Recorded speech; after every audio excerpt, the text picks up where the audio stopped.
Well, happy Friday, everyone. It's another Friday and another lawn care live stream. My name is Ron Henry, and I really appreciate you guys taking a little bit of time out of your Friday evening to hang out and talk about lawn care questions. As always, the show is all about you guys. So I'm here to help you with your lawn care questions. I have a couple of questions that I have to answer from last week, some research that I had to do, and reached out, got some help. So I got a couple answers around some fungus issues. And yeah, should be a great time, guys. I'm excited. I'm not sure if you guys saw the thumbnail for this live stream, but it was like the soil thermometer showing it was 64 degrees soil temps outside. And I was actually looking at the forecast, and in Georgia from here on out, at least the 10-day is like every day is in the 60s or 70s. And the lows, there's only one day where it gets to be 39 degrees. Outside of that, it's in the 40s. So we're definitely warming up, definitely going in the right direction. The grass is looking great, and I am excited. It's been a big week. A lot of stuff, a lot of cool stuff has happened this week. The new fertilizer was launched, the Lebanon Turf, the Humic Max, and the golf course lawn kit was launched. And some of you guys have already been reaching out to me, telling me you got your kits. So that's awesome. I'm happy to hear that. And great, guys. So let's get into it. So let's see who is here tonight. Super TA is in the house, saying that his wife knows that tonight is Ron Henry night. I appreciate that, sir. I appreciate you guys taking the time to hang out and watch. We got Timothy in the house, Helmet Ruckus. Yeah, what's going on, Helmet? And then Michael saying he got his country club in today. Nice. I thank you, sir. I appreciate you. You guys. I appreciate the support. And hopefully, I know you're going to get awesome results with it. It's an awesome product. I was so happy that we were able to bring that to you guys, and you're gonna like it. It's really good product. Let's see. We got Timothy in the house. Kevin installed some Bermuda today. Yeah, very good.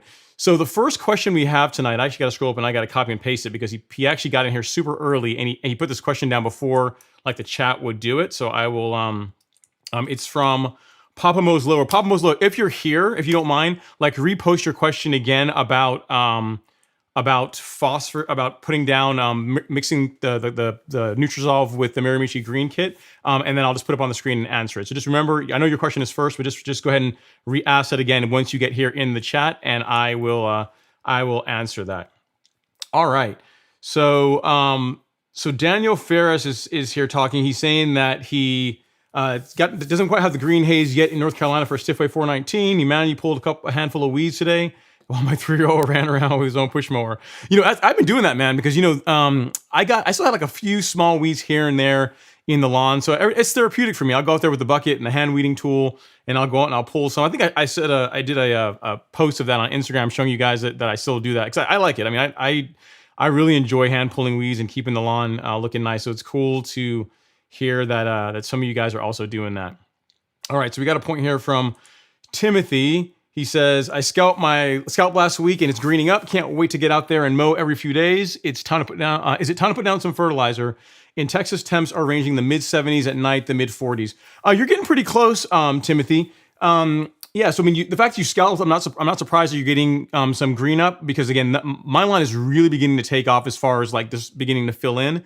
It's probably not going to be till the first part of April, maybe mid-April, till it's fully good to go. But it's definitely greening up earlier this year than it has in the past. As far as fertilizers go, I mean, I put down my application of Humic Max yesterday. Actually, if you guys watched Instagram, you guys actually saw me do that, because I did a small post on that showing me putting it out, and it went down. Of course, I'm putting it down at a pretty light rate. I mean, I only put down the granular at around 0.5 pound per 1,000. But yeah, so yeah, if you have your fert of choice, and it's something, especially if it's something that's got a little bit slower release, that without a ton of nitrogen, you can ease that in now if you want. I mean, I wouldn't go like heavy-handed, but I mean, a light fertilization now is probably just fine, especially since you're saying you got temps in the 70s and you're already getting quite a bit of green up. So yeah, I would absolutely do that, because that's what I did. All right, Kevin Sheehan saying he got some Bermuda sod in today. Congrats, Kevin. And then I asked Kevin a follow-up question about if he put anything else down, and he said that it's a Tifway 419, and he put down CarbonPro-G before the sod was put in. And dude, the thing you're going to see with that, and here's the thing, it's kind of hard to test, because unless you did a part of your lawn where you didn't put the CarbonPro-G in, you're not going to really notice it. But a lot of landscapers in this area, like when I was talking to SiteOne about that particular product, what they were telling me is that when they were doing sod on nicer lawns, or they're putting in expensive ornamentals, like someone's putting like a Japanese maple or something that's an expensive plant, they want to make sure it takes, they'll get a few bags of that CarbonPro-G and put it down, and it really helps really helps with rooting. So I think you're going to be surprised, man. You're going to get a pretty good result out of it. It's a great product. The price is right. I'm really glad that SiteOne has is pricing it at a level that people can actually, go heavy with it and really begin improving their soil. So that's really good. So I'm sure you're going to get great results, man. Thanks for letting me know, and definitely keep me posted how it develops. All right, so Daryl Turnstall is saying, hey, man, he's getting green up, rubbing your hands. I know what it's like, man. I'm right there with you. Like yesterday, I mowed yesterday evening. Once I got done with work, I went out there and laid some stripes. And again, if you want to see that, it's on Instagram too. I put a post on there of doing that, and also my YouTube story showing me putting the greens master out. And here's the thing. At first, hardly anything was coming off. Now, every now and then, I'm getting a little bit more coming off. So the grass is starting to grow, man. I mean, mowing it definitely helps stimulate that growth. So yeah, man, I'm totally there with you as far as getting the itch to get out there and mow. So John Gotcha's in the house. Welcome, John. Welcome. And Daniel is saying, my wife knows Ron Henry too. All love. She's supportive of getting that grass right. It's true. I mean, here's the thing. Like getting a nice lawn, right? It takes a lot of work, and you are out there. It is a sacrifice. You're taking some time away from the family to do that. But I mean, most people, most wives, most significant others, because I'm not gonna leave that out, because there are a lot of ladies out there that are mowing too, that they're laying the stripe action. And people like having a nice lawn. It's a lot of work, but there it is a sense of pride when you drive away, you're driving home, and you pull up to your lawn, and you're like, yeah, that's mine. That looks really good. So it's good, man. It's a good thing. It's a fun hobby. There are definitely a lot worse things that you could be doing other than working on cultivating a nice lawn. All right.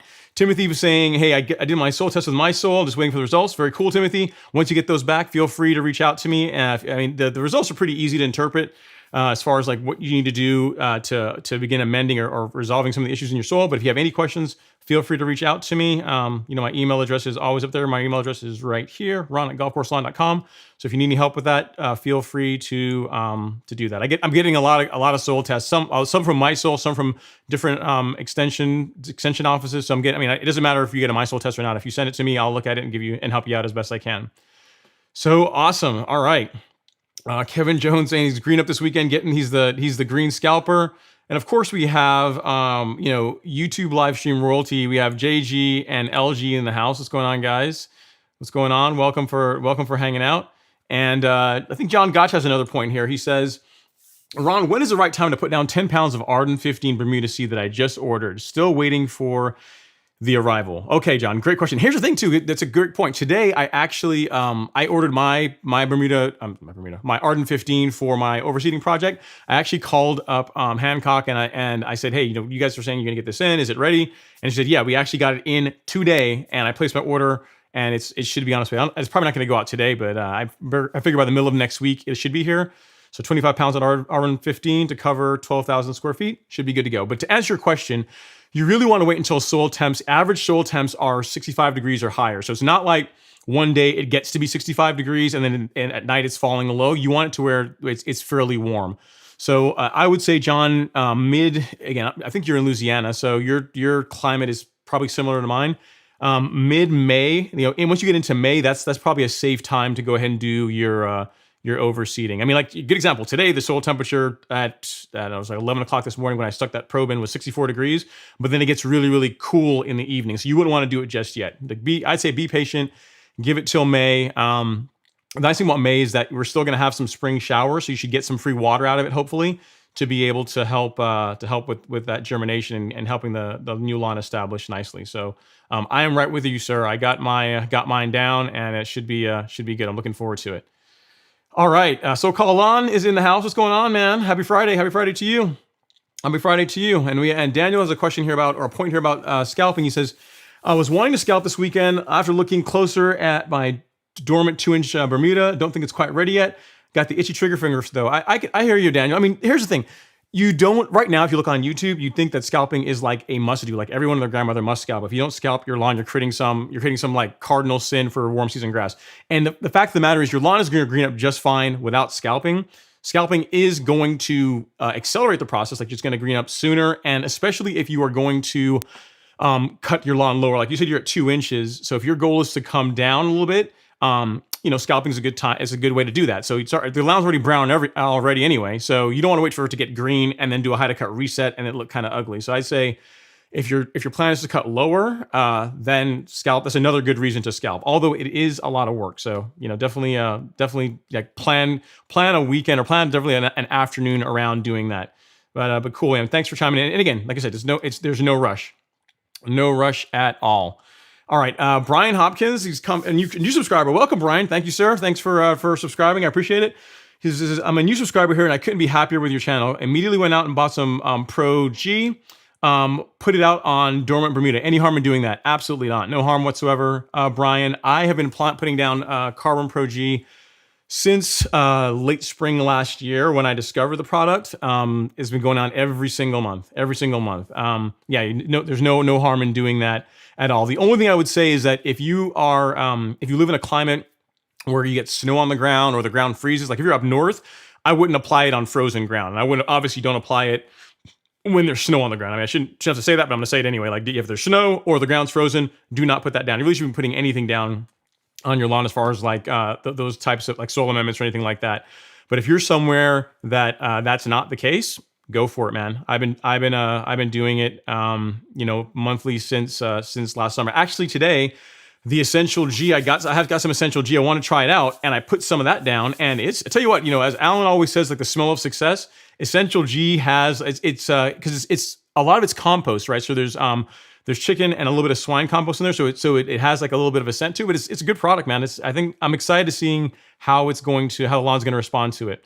So I put some down today too, which if you guys are following me on Instagram, you'd have seen that.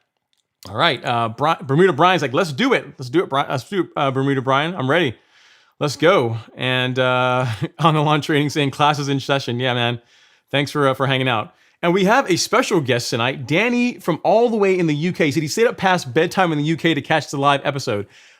Danny, I appreciate you, man. That is in extreme dedication. I appreciate the support because in England, let me see, it's 7:12 here. So in the UK, I think you guys are 5 hours. So it's after midnight where you are. So yeah, definitely appreciate the dedication. Thank you so much. Hopefully, if you have any questions, definitely ask them. If there's anyone's question I will answer tonight, it will definitely be yours. So I really appreciate you taking the time to come hang out in the live stream. All right, let's see here. So Daniel Robinson says, I got my soil testers today. They suck. Need all the help I can get. And that happens, man. I mean, I look at a lot of different soil test results. Again, I've got some that I've got to get through tonight after the live stream. And here's the thing. It's not like, you get a soil test and, you get bad results and you should feel terrible about it. And, I'm never going to have a nice lawn. It's information. It's data, right? So it's knowing where you are now, Daniel. You know what to do to begin moving the soil in the right direction so you can get better grass, right? So it's no big deal. And as I was saying earlier, if you need any help with figuring out like what to put down, feel free to reach out to me. My email address is right here, ron@golfcourselawn.com. Yeah, just email me and I will look over your results and I'll help you out as best I can. But yeah, don't feel bad about your soil test results. Again, if you see the way my lawn looked when I first started, 6 years ago, whatever, it was not pretty. I think I got some pictures somewhere. I'll start posting them on Instagram if I can dig them all up. But it was a weed patch. It was ugly, So don't sweat it. It will get better. All right. Pacific Northwest Lawns, what's going on, sir? Thanks for coming and chiming into the live stream. I appreciate it. Metro Retro, hey man, I know who that is. I know who that is, Jose. Welcome. Thanks for coming to hang out in the live stream. I appreciate you. And let's see, what else do we have here? Travis Winston is saying he got his soil test results back. He's waiting on some Bermuda to wake up here in VA. Just got a little bit of green. All right. Let's see what else we have here. What other questions we got? Okay, so guys, one question we have, and I want to answer it because it was something a viewer asked last week, and he also sent me some additional information. So it was LW50. He had a question. If you guys remember, he had a question around fairy ring. He had like a fungus issue in his lawn that every spring he was getting that, and what it looks like is actually nasty stuff. If it looks like this is one picture of it, what that looks like. You see the rings there, the 3 rings in his lawn. And then this is the second picture, a little close up of what it looks like. Let me put this one away and bring in the second one. And yeah, you can see what that looks like. And the thing is, man, I'll say outside of the fungus, great looking grass, man. Grass looks awesome. Really, really, really nice color. So looking at it, again, I've never dealt with that particular fungus before.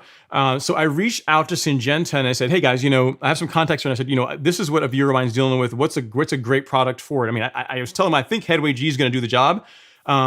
And they confirmed that, yeah, it definitely would help with that. Now, one thing he was saying, LW50, I'm not sure if you're on now or if you'll see this later, but one of their experts were saying is it looks like it's large patch, not necessarily fairy ring.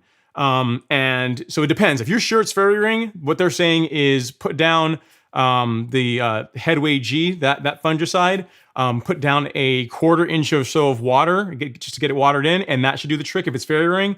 If it's not fairy ring and it is in fact large patch, what you're going to want to do is get the area wet, like the area, get the lawn wet. I mean, just a little bit so you can the product can stick to the leaf, and go ahead and apply the same product. Apply Headway G, and that should take care of it. So you kind of need to figure out which one you have, because the process as far as where you put water on the lawn is slightly different. But I wanted to get that question answered for you, and the correct answer is use Headway G. And if it's fairy ring, apply it, water it in, and perhaps 28 days later you may have to do a follow-up. If it's in fact large patch, then wet the lawn, put the Headway G down, and then that should knock it out. It is effective against what you're dealing with. So I think you said you tried azastrobin. I can't say the word right now. It's drawing my mind. But the point is that Headway G has that active ingredient and propiconazole, so it's two. So they were saying that definitely should knock it out, but just make sure you know which one you have, so you apply it the right way. All right. So I want to make sure I answered that one because you sent me an email and I promised you that I would answer it, and so I did. All right. So let's see what else we have here. We got Elevated Landscape. What's going on, man? I appreciate it. Thanks for coming and hanging out.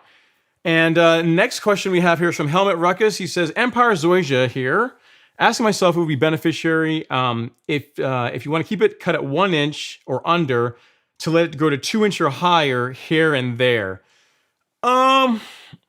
It's up to you. I don't know how you do that. I mean, for me, I would pick a height. I would pick a single height helmet that will work across most of your lawn, or at least will work across like all the parts of the lawn you can see at once. For example, if let's say your front lawn is really, really smooth, right? So you can get down to like 1 inch. And your back isn't as smooth, then I could see cutting the front at 1 inch and then cutting the back at 2 inches, because it's really impossible to see the front and the back lawn at the same time. But I wouldn't cut like part of the front like at 1 inch and part at 2 inches. I think that's going to not look so great. And the thing is, if you can cut it shorter, it's going to look better, right? I mean, Zoysia, it's a warm season grass. It likes being cut a little bit lower. So anything under 1.5 inches is going to really look a lot better than if you get it longer. So I'm not sure if that was the question you're asking, if that's what you're after, but yeah, it's I would just pick a height and stick to it. Especially in my case, because for like to change how to cut on the Greensmaster is not exactly like a 2 minute, it's like a 2 minute process. You got to get out there and get tools out and all this kind of stuff. So I pick a height of cut and I just cut the entire lawn at that height of cut. All right. Let's see what other questions we have here. Trinidad, I think this is a Trinidadian. I think this is another island guy, man. He says, can carbon soil amendments products like CarbonPro-G, Humi-DG, etc. be used as top cover when seeding with Arden 15? Great question. Yeah, you absolutely can. I might put down a little bit of peat moss or a little bit of topsoil as well too, Trinidad, because unless you're putting it down really, really, really heavy, as far to put down enough, CarbonPro-G or Essential G or Humi-DG that you're mentioning there, to be able to get that nice 1/4 inch or that small thin layer all over the seed, all over the Arden 15 you're putting down, is going to take quite a bit. So so you absolutely can put them down. I am going to be doing that, but I'm not going to only be using it as a top cover. I still haven't decided yet whether I'm going to get some really rich like compost or topsoil, or if I'm going to use peat moss. I haven't really decided as yet, but Essential G, I've decided that I'll probably go with Essential G when I'm doing my top dressing.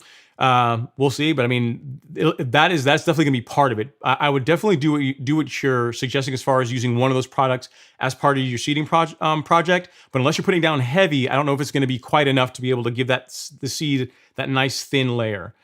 If that makes sense. But great question. Thanks for reaching out. All right, Brooklyn Boy says, hey, I live in Texas with a 1010 and Milo this weekend. 70-degree weather. Your thoughts? I would do one or the other, Brooklyn Boy. I'm assuming that you have Bermuda and that your lawn's starting to green up a little bit. I mean, there's no reason there's no reason to go super heavy. You don't have to slam the lawn really hard just yet with nitrogen. Like that 10-10 is going to be fine. I would do one or the other. Like if you want to put Milo down, that's going to work great. But I don't know that I would do the Milo and a 10-10. That's if you're going to do that, I would wait till like April, till you got like a lot more green in the lawn before doing it. If you want my opinion, out of those two, I would probably go Milo, and just, next month, then you can go into, if you want to use a 10-10, if that's what your soil needs, go for that. Or, or just your fertilizer of choice you're going to be using throughout the season. I would do one or the other. I wouldn't necessarily do both. Let's see what else we got here. JR Barton's in the house. Go on, JR. Hey, thanks for hanging out. JR and I've been chatting back and forth, corresponding back and forth. And yeah, man, thanks for hanging out in the live stream. I appreciate it. I'm glad. I think you got your soil test done, right? So I'm glad you were able to get that worked out to get you a soil test kit, and then you were good to go. Let's see. Grace is in the house. I'm going great. What's going on, Grace? Thanks for hanging out in the live stream. I really appreciate it.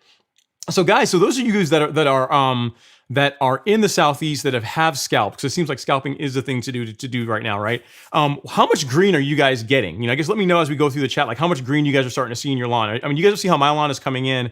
Are you getting like just a few small spots here and there? You getting a green haze across the lawn? Like what are you seeing? I'd be interested in hearing that.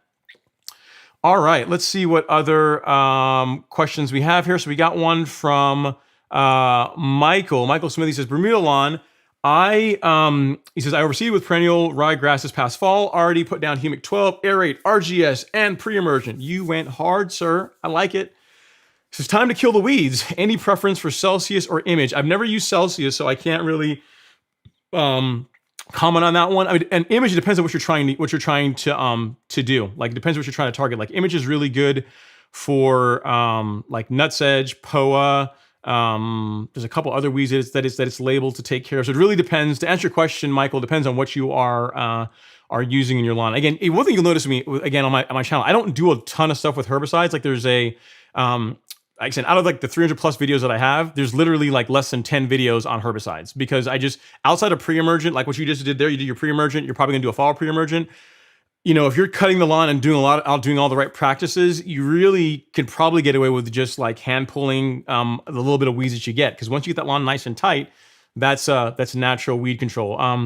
But yeah, depending on which weeds you have, if you've got nutsedge, you could throw Image at it. So I can't really answer your question without knowing what kinds of weeds you're dealing with. All right, and you're in Mississippi. Thanks for letting me know. All right, so Papa Leandros, we got a super chat here. Thank you so much, sir. Super chat received. He says, question, grade lawn level to street, it says grade lawn level to street curb, yes or no? Okay, I see your question there, Leandro. Before I answer your question, hey, Papa Mo's Low, I see you're now in the chat. If you don't mind, the question you asked earlier, please ask it again so I can put it up on the screen so everyone can see it. Okay, so to answer your question, Leandro, as far as grading your lawn to street level or not, it's up to you. I prefer for the lawn to be, if anything, a little bit higher than the sidewalk or curb than below it. Because what that allows me to do then is when I'm running my reel mower, I can run the reel mower over the lawn. If I get a little bit of it hanging off, it's not gonna mess with anything. It's not gonna mess up the cut. And also if you have, like, again, best way to describe it, if this is if this is your sidewalk and the grass is actually down here, your ability to get really close to that edge is a lot harder. Versus if this is the sidewalk and the grass is up here, you can literally run the mower, like I said, with a little bit of overhang, which is what I like to do, like for the vanity strip and other parts of my lawn. And it gets you a better cut. And when you edge, it looks nicer. You can go make another pass over it and it just cleans up really nicely. So depending on how much you're dealing with, I have to look at the pictures. I don't know if you have that, that will help me answer this a little bit better, but depending on how much you're leveling, how much it would take to bring it up to a level, that is what I would go for. If it's like 3 inches, then no, you can't do all that at one time. But if it's like, quarter inch, half an inch, then yeah, I mean, go ahead and top dress and bring it up to that level, because it's going to improve your mowing life, your mowing and edging life. So I am a big fan of doing that. So hopefully that helps answer your question. Thanks for chiming in, and thank you for the super chat and for watching. All right, Moro Masoda, what's going on, Moro? He says, when should we start applying CarbonPro-L and at what rate and at what frequency? All right, great question, Moro. So you can start applying Pro-L now, kind of like the carbon kit, the Micronutrient Green carbon kit that I'm recommending and making available for people to be able to get their hands on. Now is a good time to go ahead and start that. Your lawn's beginning to green up, so you can be putting that down. If memory serves me, Pro-L goes down at 2 ounces per thousand to start. And then the maintenance rate is 1 ounce per thousand. I believe so. I was putting it down a lot last year, and I think that's the rate. So when you're starting out, I would go with that 2 ounce per thousand rate. And then, once you get into April and you're going to be doing it monthly or however often you want to do it, back that down to 1 ounce per thousand. It's not going to hurt to go heavier, but it's just, CarbonPro-L is not inexpensive. So you might want to, just use it at that rate. Going heavier is not necessarily going to make your results that much better. And from what I remember, that product has a little bit of iron in it too. So yeah, just go with the rate, and you'll get a good result. Great question. Thank you for chiming in, sir. All right, let's see what we have here. On the lawn training says, hey Ron, is it too early to treat for insects, pests? I'm seeing ants pop up already. If so, any product recommendations? No, I don't think so. If you are dealing with insects, a good example, like if you wanted to put down a good insecticide to take care of grub worms, caterpillar, anything that's like a caterpillar, like Acceloprin is a good, if you are strictly an insecticide, like Acceloprin is a good product. You could put that down now and get season-long coverage if you wanted to. And as far as for ants, the products that I've used, I've tried a couple. I've tried a product from Ortho, it's like a powder substance, and you'll know it because it smells really, really bad. That works fairly well. But a product that I'm really a big fan of that works well, and you only thing with it is you kind of want to make sure that it's not too much. There's not gonna be too much rain in the forecast when you put this stuff down. Is the Advion fire ant bait? If you look on my channel, there's a couple of videos showing me applying the Advion fire ant bait. It's really easy. It's a granule. You can pretty much walk the entire lawn and just kind of like you kind of squeeze the bottle in, some of it will pop out and fly all over the lawn. You can go ahead and put that down, and you're gonna get really, really good results with it. So for insects, a Caravan G or Acceloprin, but you only said insects. So for just an insect product, probably Acceloprin is what I would go with. And for ants, I would go with Advion fire ant bait, the granules. That one, that product works really well. I've had really good results with it. All right. Great question, though, sir. Good question. And one to kind of follow up on that, the only reason why I'm not recommending Caravan G is because the fungicide portion of that really is only going to work for about a month. And it's a little bit early, unless you have a particular fungus in your lawn now that you're trying to treat and take care of, you'd end up having to apply it again like in May, June-ish, right? So if you're just looking strictly for an insecticide, I would go with Acceloprin. And if you're looking for that, I think I may have. Actually, I do have a link for that here. So if you're trying to get that on the lawn training, you can grab it here. So on the lawn training, boom, and Acceloprin. There we go. That's what I would go with. All right, and Robert Wallace saying, I appreciate you doing the live chat. I appreciate you guys hanging out and watching, man. It's a lot of fun. It's a great way for me to learn, great way for you guys to learn and get your questions answered, and to see what other people are dealing with. So it's really, really cool. All right. Stump is saying, so much snow mold on my lawn, so sad. I'm really sorry to hear that, sir. That's not a fun one. Not something I've had to, unfortunately, or fortunately, have not had to deal with that too much in my lawn. So, but I'm sorry that you're having to deal with snow mold. And sorry, Leandro, he had another follow-up question here for Super Chat. Super Chat received. He says, opinion on Jackpot Micronutrients liquid. I've never used it, sir, so I can't really say. The micronutrients that I've used Brand Supreme Green, and I've used this one, the Nutrizol. This one here is a really nice one. I like this one because it's really balanced. It has a little bit of everything in it, and it's also got a little bit of seaweed in there too. So a little bit of kelp. But I can't offer an opinion on Jackpot because I've not used it. But just look at the reviews. If people are getting good results with it, then go for it. But I know Nutrizol is a good product, and if you're in the market, that's one that I would go with. But it's totally up to you. If you already got the Jackpot, go with that. But great question. All right, let's see.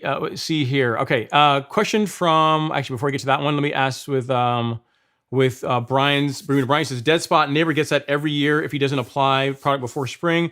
Best option is to dig it out and replace the soil. Okay, well, that's there you go. That's one option.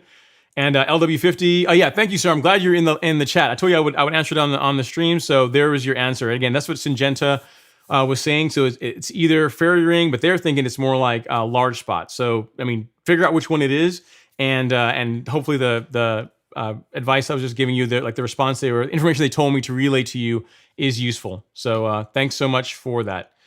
All right, Danny, great question here. Says, what are the benefits of biochar? I can't seem to find any specific biochar in the UK. Would biochar, which is top dressed, work its way down into the soil?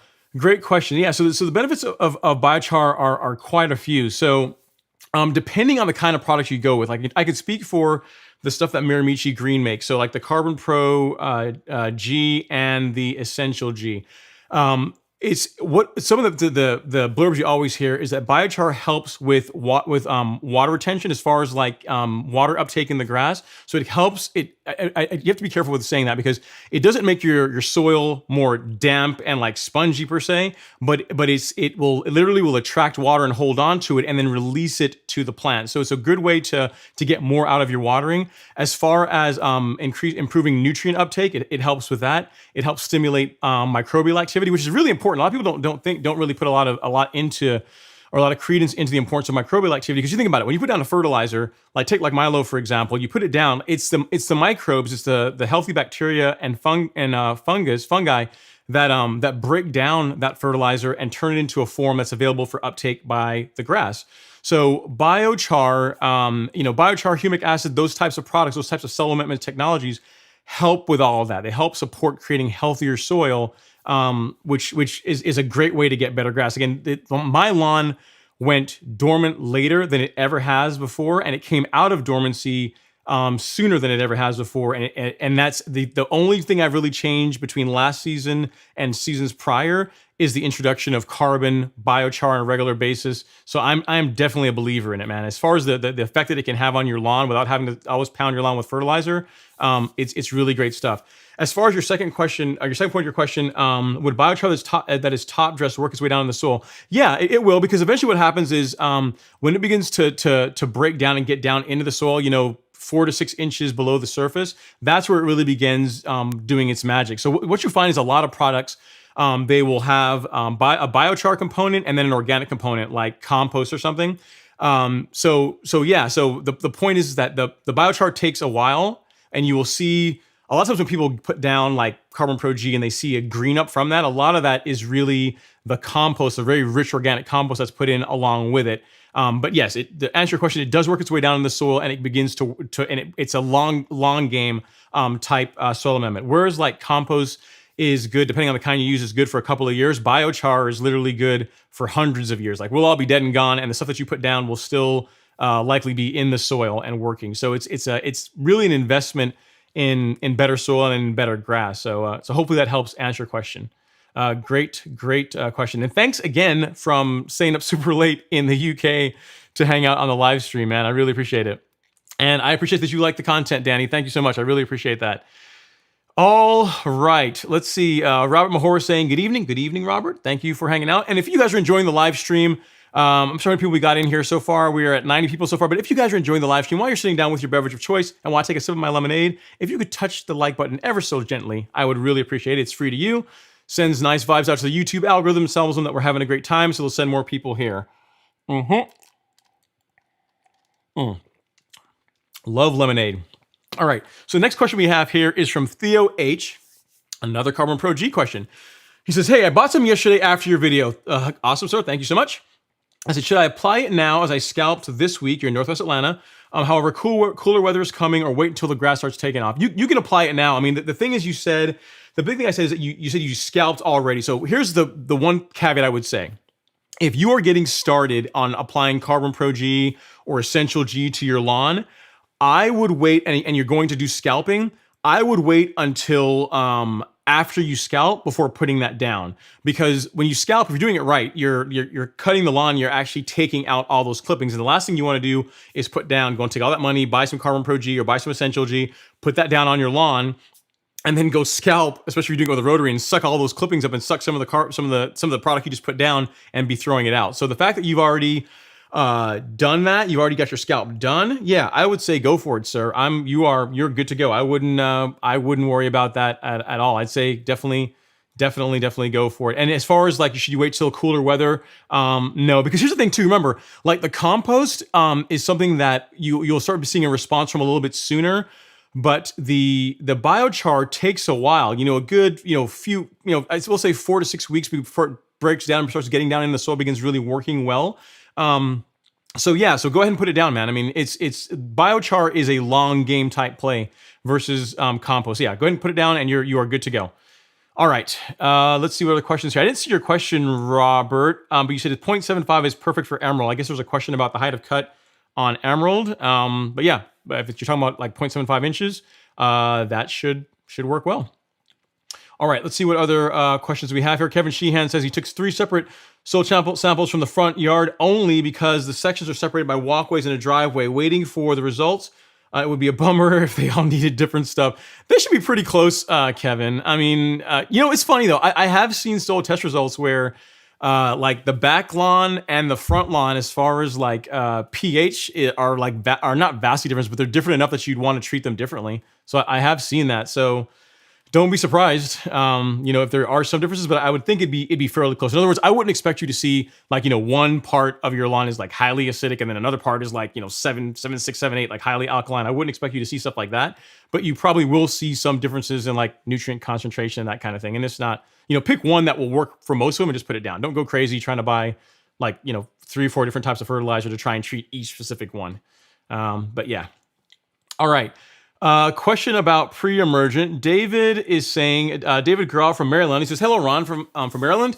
After applying pre-emergent, how long do I need to wait until applying fertilizer? The two aren't really correlated, David. You could put down pre-emergent like in the morning and put down fertilizer an hour later if you wanted to. There's no issue whatsoever with doing that. So yeah, no problem at all. I mean, they're both. They both need to be watered in. So what I might do, I'm not sure if you're doing, if you're doing granular, you might do both and then just water it in to save yourself some time. But yeah, you can definitely do both at the same time, same day. No problems with that whatsoever. All right, let's see who we have here. Oses Konar, he says, hey Ron, I want to thank you again for your swift responses per my soil test results. I ordered what you recommended. Awesome. Thanks, sir. I mean, no problem at all. I mean, and again, if you guys, that's a good point, Osas. I need to actually speak to that. If you guys send me a soil test sample to look at like via email, and like, let's say 2 days goes by, 2 days at most 3 days goes by and I haven't answered you, email me again, because I get so much email, and there's a lot of, it's very easy that I could miss one, and I don't want you to think I'm ignoring your, or, not just ignoring your results. So if like 3 days goes by, you don't get a response, email me again, because it probably just got pushed to the bottom of my email and I just didn't see it. But yeah, man, I'm glad that you found that useful and that you got the stuff to begin moving your soil in the right direction. It's cool. It seems like there's a lot. What I'm also seeing too from other YouTubers, there's a lot more awareness being put out around soil testing, which I think is really good, because that way when you guys go out and you buy, your lawn care products, fertilizers, you're putting down at least something that is in the ballpark of what your soil needs, which is really important. So, thanks for sending that to me, Osas, and I'm glad that it was helpful. Neil saying, good work. Thanks so much, sir. I appreciate it. And you said, I sent you an email to Ron at Golf Course Lawn, if that's okay. Yep, that's no problem at all, sir. This is my email address. That's what it's there for. Use it and abuse it.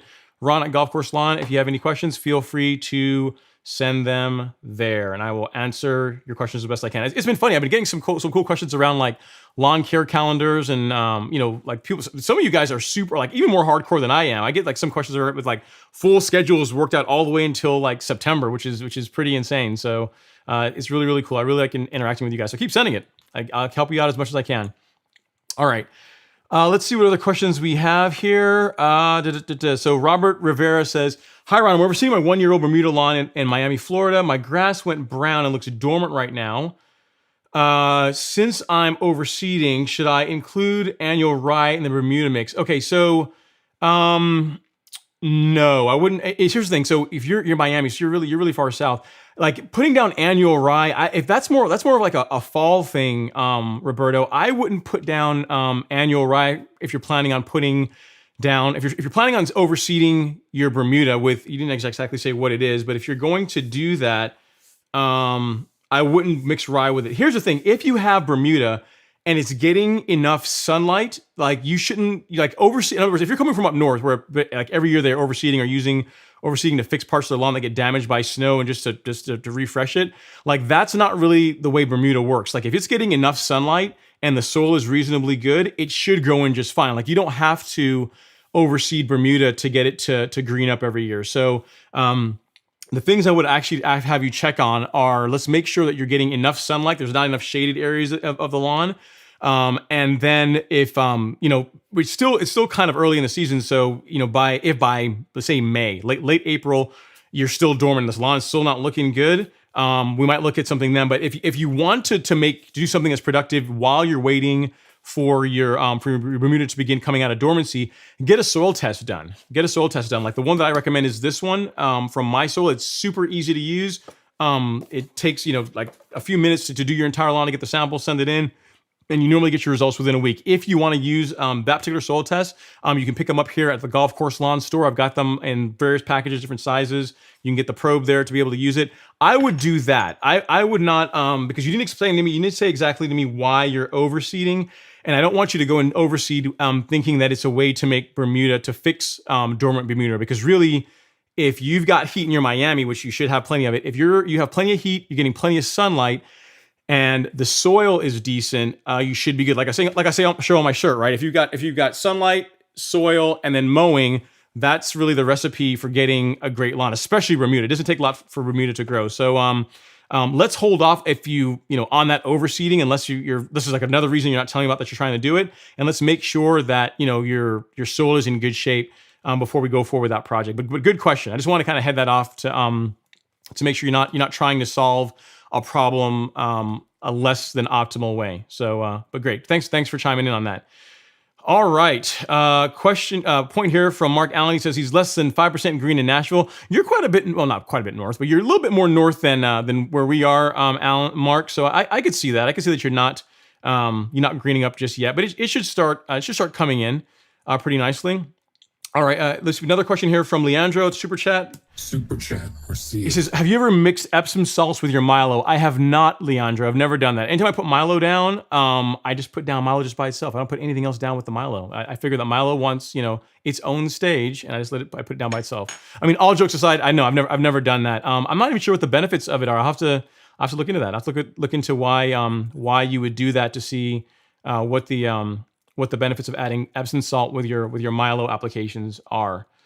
All right. And Mark's just saying, you have Zoysia. So it might take a little longer to green up because, Zoysia, the Zoysia lawns that are in here, I have a neighbor that has a Zoysia lawn, and his is like Alex's lawn is greening up, my lawn is greening up, and his Zoysia is still it's beginning to green up, but it's still definitely behind the Bermuda a little bit. So I'm not surprised that that the Zoysia is a little slow to come out of dormancy, especially since you're also further north, right?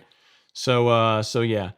Okay, Moro says, hey, when should we start irrigating the lawn? So Moro, I don't think you really need to start, because I think you're in Georgia, we don't really need to start like regular irrigation just yet. Like when I put down the fertilizer, the granular, I went and I watered that in. So if you're doing it for that reason, like you want to water like a product in that you're putting down, then yeah, I would do that. But as far as like regular water running your cycles, I don't think we're quite there yet. I mean, I would wait till at a minimum, like later on into March, maybe early April, to start your regular watering. Like if I look at the soil temps, the 10-day forecast only showed like I think one of the days supposed to get to 77, but mostly it's in the 60s. So we're not quite hot enough yet to where, and we're still getting rain, and to where the lawn or the soil is really, really drying out a whole lot. So I wouldn't, I wouldn't start that just yet. And I also want to take a moment now while we're talking about soil, is to thank everyone that went out and ordered the carbon kits. I really, really, really appreciate that. If you guys want to see, I actually took a cool picture of that today. Well, pretty sure I'm proud of anyway, of the kits. So these are shipping now. Micronutrient Green did really cool. They put together a nice, a little vial here, a little capsule that contains the biospectrum. It comes with a little flyer talking about how to apply it. And today, I also, this afternoon, I shot a video that I will work on and get ready for you guys that shows you how to mix and apply it, like how I would recommend mixing and applying it. The instructions are on the golf course lawn store. So if you go, let's see, if we go here, yep, and you click on the carbon kit, like I've gone through, I've written up procedures for how to apply it. So you can follow what's in here and get a really good result. But I'm going to also publish a video, hopefully early next week, that'll show the entire process in excruciating detail, as I am prone to do. So you guys will have, you'll be all set to go. So for those of you guys that actually bought the carbon kit, I really appreciate it. So I want to take a moment to really thank you guys very much. And it's a really good deal. I mean, you definitely save yourself some money versus buying Release Zero, NutriKelp, and the BioSpectrum separately. So very, very cool. Thank you guys for that. All right. Let's see what other points and questions we have here. Splash and Lawn Therapy is saying, I kept my lawn at 1/2 inch over the winter. I think it's about 60% green haze right now here in Georgia. Bring on the heat. Yeah, that's the thing, man. I mean, if it's lower, if you maintained your lawn or kept your lawn a little bit lower, you're allowing more sunlight, more heat to get down to the soil, so it's going to green up a bit sooner. The BYD, I think he did a post earlier, like yesterday, and it was a really good one. Like the way you can tell when your lawn's about to start greening up is look at the sidewalk, look along the edges of the sidewalk where there's like pavement that gets hot and that holds on to heat more. Like that's where the lawn is going to start turning green before any other part of the lawn. Like anywhere where there's like heat, like where there's concrete, like that's where you're gonna see along those fringes. So yeah, man. I am not surprised the fact that you have that you're at 1/2 inch, that you got the green haze everywhere, and you're at 60%. So that's pretty sweet, man. That's pretty cool. Congratulations. All right. Let's see. Daniel is saying another question about mowing. He says, should I mow before throwing down lime this weekend? Bermuda's still dormant. Sure. Yeah, man. If it's dormant and you're going to mow it, so I guess you're doing like a mild scalp to maybe take a little bit of material out. If you want to do that, yeah, I would mow it before putting the lime down. It's like any other rule, right? Like if you're going to put down fertilizer, or granular fertilizer, like especially if you're mowing with a rotary, you didn't say what you're mowing with, Daniel, but I'm going to assume it's a rotary. Like if you want to get that cut done prior to putting those kind of products down, prior to putting the lime down or putting granular fertilizer down. Because if you're bagging your clippings, I don't know if you are, like one, you're taking up some of the stuff that you just put down, you're throwing it out. And then for no other reason, like lime is pretty messy, and it's going to make a mess of your mower if you run over the lawn right after putting a bunch of lime down. So it's going to be really dusty and messy if you do that. So for those reasons, I would absolutely mow and then put down your lime. I mean, it's not going to hurt either way, but that's the order that I would do it. And then be sure when you put the lime down to water it in, pretty heavily. Thanks for the question. Great one. All right. So this is the question Papa Mo's Low had. He says, I bought the Anderson's 824-12s. Yeah, because you're the one that had the phosphorus deficiency. I remember your soil test results. You said you were waiting for a little bit more green to throw it down. I just got the Nutrizolve and Miramichi Green lawn kit. Can I apply it all in one day or spread them out? Yeah, sure. You can do that. You can apply them all, Papa Mo's Low. So I guess the question you're asking, can you do the granular and the carbon kit in the same day? Yes, because really in the carbon kit, the only fertilizer component of it is NutriKelp.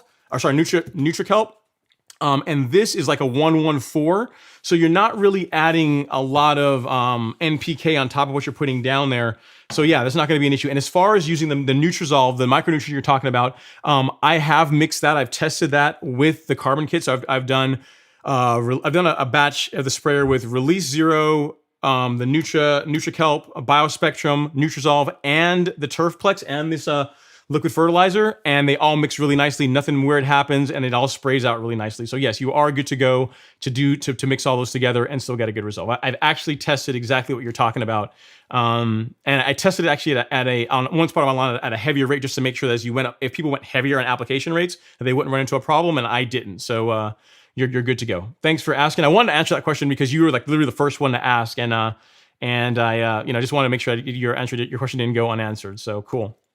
Very, very nice. Bermuda Lawn in Alabama. And we got Left Tool in the house. What's going on, sir? He says, hey, everyone, cheers to the 2021 season. I will drink to that, sir. Cheers to that. I mean, 2021 is looking up from a lawn care standpoint I'm hoping that we can get through March, hopefully through April without another cold snap. I saw something on the Weather Channel about some kind of winter storm that's brewing, like in the Midwest part of the U.S., like a cold snap they might get, but hopefully that stays away from us here in Georgia. We don't want it. We want to keep our warm weather so we can get things warming up. But thank you for coming in and hanging out in live stream, sir. I really appreciate it. And let's see, what else we got here? We got Dalai Lama's tea. She's in the house. She says, hope everyone's doing well. Hope you're doing well. And let's see, what else do we have here? We got, let's see, we also have on the lawn training. Thanking me for the answer to the question.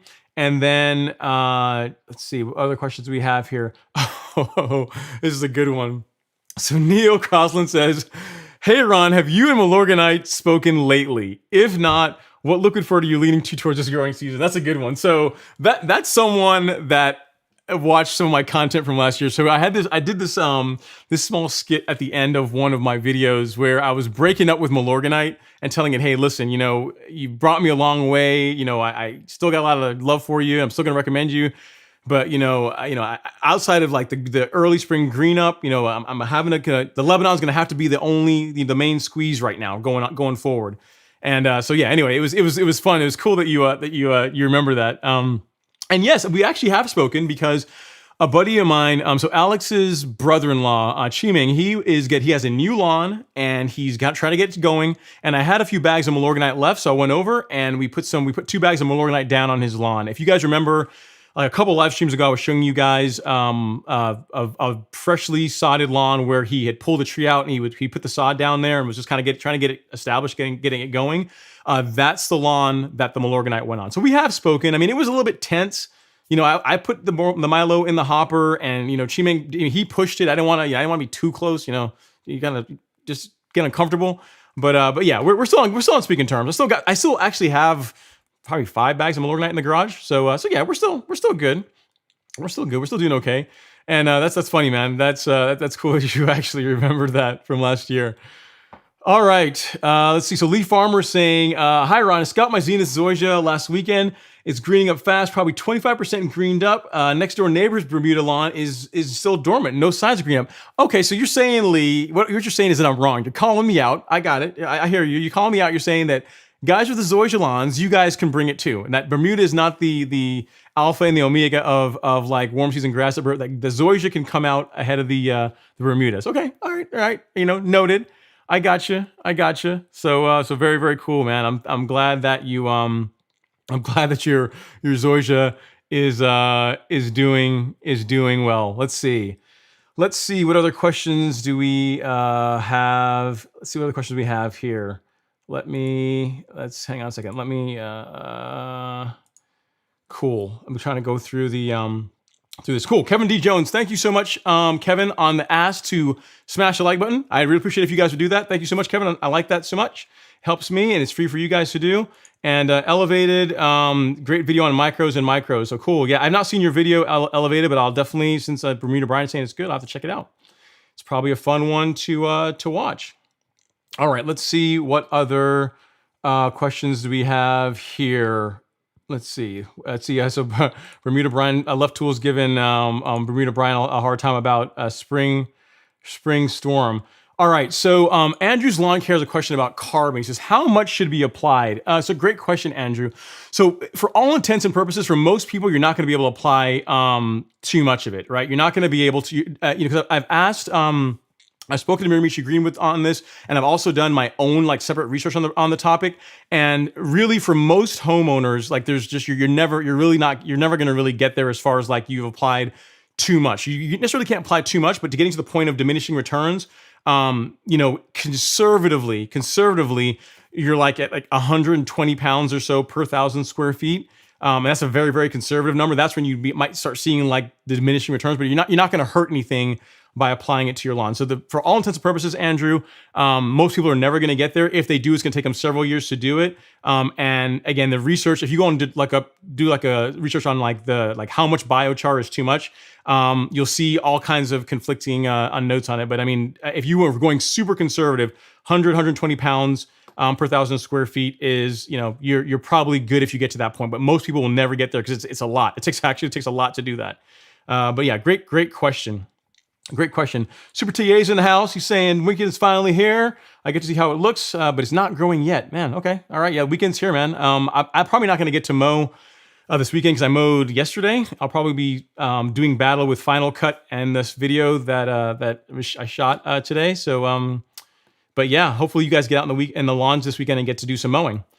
All right, let's see. Okay, so I think Adrian here is chiming in, I think on an insecticide. It says Bifin XTS or Bifin IT for mosquito and fire ants in my lawn in South Carolina. Good results, but should I be using something else? Here's the thing. If you've got something that works, man, you're getting a good result with it, just, stick with it. I mean, there's not a lot of, if you've used that product and it works well and there's not really a lot of negatives, why switch? Unless there's something you can use that's maybe cheaper and is equally as good.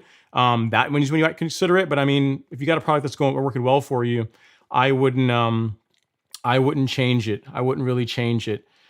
All right. Let's see what other questions do we have here.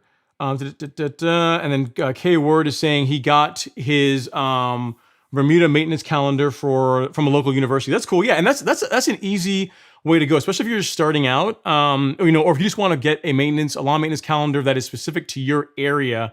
Then finding like your local extension office. They might. I mean, I don't know if a lot of them will actually have like application calendars, but if your local university's got one, use it. You can't beat free, right?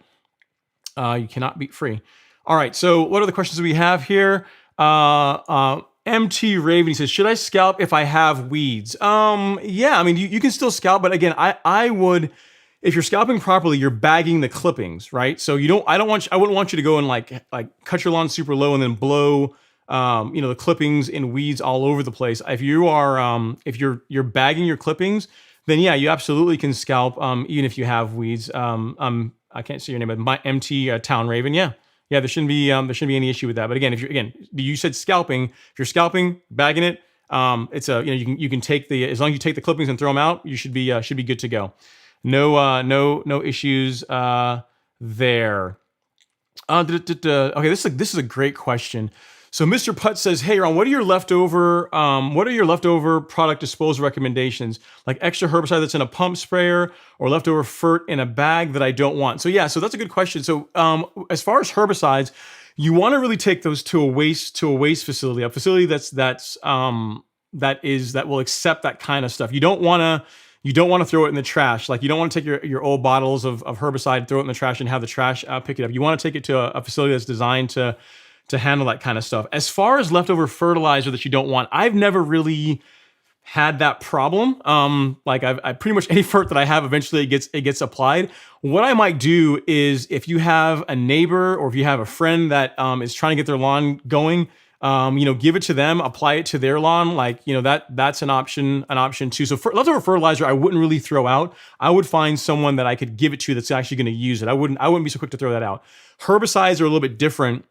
In the sense that you really want to take those to a proper waste facility to handle that properly. That's partly the reason why I've gotten literally several emails this week asking me to do a video on negate. And the reason why I'm kind of leery about doing that is because if you're doing it right, you are mixing the entire contents of negate, and you're pretty much going to end up with a tip and pour of a gallon of this stuff. And unless you have like a really big lawn and you're treating a bunch of lawns, you're going to end up with a lot of product that eventually you're going to have to get rid of. And I'd be afraid of a bunch of people just pouring it down drains or just throwing it out improperly. But that's a great question, Mr. Putz. For herbicides, take it to a facility that's designed to accept those kinds of waste products. And for the fert, just go ahead and give it away. Let's see. Ryan Johnson is saying, he says, I have soil with high pH, really alkaline 7.9 in Palisades, Zoysia. Yeah, you're gonna want to, if you can, you want to do some things to begin, what you can to begin bringing that down. Ryan, I had to look at the rest of your soil test to give you recommendations, but like ammonium sulfate is something you can use. There are a couple different options. There's a product, I think Clemson puts it out. You don't get a lot of press about it, but it's like Tiger 90 or something. That's also another product that people can use, that tend to use on soils that are high alkaline. But yeah, you definitely want to work on that. It's going to take you a while to do it because, as far as your nutrient uptake from the soil for like micronutrients, having it that high is it's definitely hurting that. So if you're still going to be putting micronutrients down, like you're a prime candidate of someone that should probably be spraying their micronutrients so that you can so that they get absorbed via the foliar. So but yeah, cool. Thanks for chiming in. I'm not sure if there's another question behind that, but I figured 7.9 pH, cool little talking point. All right. Let's see what other questions here. So, you do have a follow-up question. So Ryan is saying, would aerating my compacted clay soil help my sulfur perform better? So aerating your soil, breaking up compaction in general is gonna help anything you apply to your lawn get incorporated a little bit better. So I'm a huge fan of aeration. I've done it as early as mid-March, which I really wouldn't recommend for most people. But if you want to wait till the lawn is fully greened up and growing nicely, then you can aerate, and there's a lot of benefits to it, like breaking up compaction, better water uptake. You're getting air down into the soil. If you're going to be applying any kind of carbon soil amendments like CarbonPro-G or Essential G, you're literally fast tracking getting it into the soil. So there's tons of benefits to doing hollow tine aerating. I think that's what you're talking about. You're not talking about liquid aerating. So yeah, I would absolutely do that. There's lots of good benefits to it. And if you're going to do some work to try and bring down your soil, your pH levels, begin working on that, aerating is going to help with it. There's practically no negative to aerating your lawn outside of the pain of like having the aerator drag you around the lawn for an hour, 2 hours, however long it takes you, like having to pick it up, bring it home, fill it up with water, do the work, and then take it back. Like that's the pain points of aerating. But for your soil, for your lawn, it's like literally one of the best things you can do for your turf. So yeah, I would absolutely do that if you're game. You can rent them from like Home Depot for not that much. So yeah.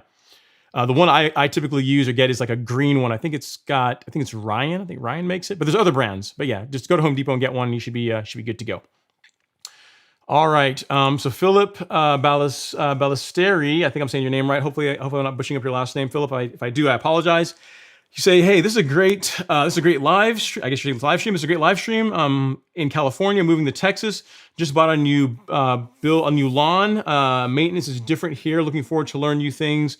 Retired landscape maintenance owner. That's very cool, man. If you're a retired landscape guy, you're going to be teaching us stuff. You're a pro in the business, right? Pro in the game. So, but cool. Glad to hear you're moving to Texas, and yeah, it's gonna be cool because living in Texas, one cool thing is that a lot of products that are available throughout the rest of the country, a lot of them have restrictions as far as being able to ship to California. Like California has a lot of really interesting laws around just getting lawn care products in there. So being in Texas, you're gonna pretty much be able to get access to most things. I think like some products that have like I'm not sure phosphorus, but no, there's one product like the Weed Stop. For some reason, someone keeps telling me that they're in Dallas and they can never get it. Like Amazon won't ship it there. So there are some products that are restricted from Texas, but you're definitely moving up in the lawn care food chain as far as being able to get access to products, Philip. So that's very very cool.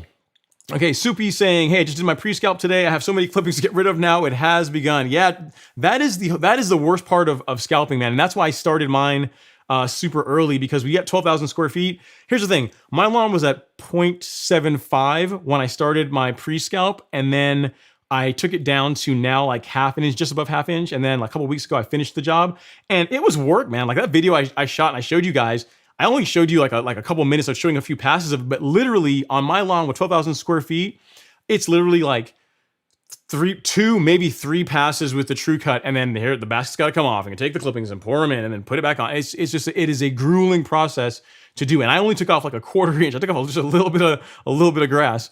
So yeah, I totally feel your pain, sir, but it's a good thing. You're getting rid of a lot of that dead material, and you get to green up a little bit sooner. So that's cool. And it's fun. It's fun to get out in the lawn and do something, right? Versus after being locked up in the winter for the entire season. All right. JD said he just sprayed some Humic 12 before we get rain tonight. Good job, sir. That's awesome.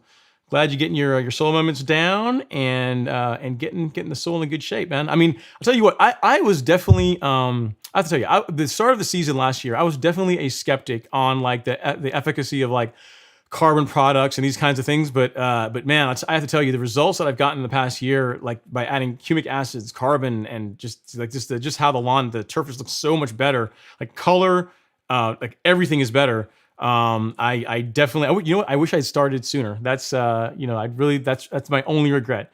It's that stuff is definitely worth every penny. Okay, so let's see. David Lee saying, Ron is live. Yeah, man. Yeah. Hey, and I think you're Jamaican, right? I see you're flying your flag there. So big ups, man. Thanks for coming in. Another island guy hanging out in the live stream. And let's see, what other questions we have here. So John Kaiser is giving some more context around fire ant killer. He said Advion is a granule for fire ants, and then Bifin is contact kill only. So there you go. Someone that knows quite a bit about, or knows a little bit more, is read up on his pesticides for ants. So there you go. Some additional context for the person that asked about something to use for ants in the lawn. All right, let's see what other questions. Okay, so says they call me D. Hey Ron, first time soil test, Clemson, cool, very nice. Says it shows low P and K, low phosphorus and potassium. Is it best to apply a balanced fert all season or hit it with some sulfate of potash and TSP now? What are your thoughts? I tell you what, if you won't mind, send me the soil test results. Shoot me an email here. Ron at Golf Course Lawn, and I will look through them and I'll give you like a much better answer, because that way I'll be able to look at it and say, yeah, it's in addition to low P and K, there's some other things that we might want to consider. Like you didn't tell me what your pH is, or I mean, maybe your pH is fine. We didn't talk about any of that stuff. So I'd like to look at the entire picture and give you a better answer. And if you email, because you asked tonight, if you email me the results tonight, I will get you an answer tonight. I will not go to sleep before I get you an answer to your question. So I appreciate that. Cool. Let's see what we have here.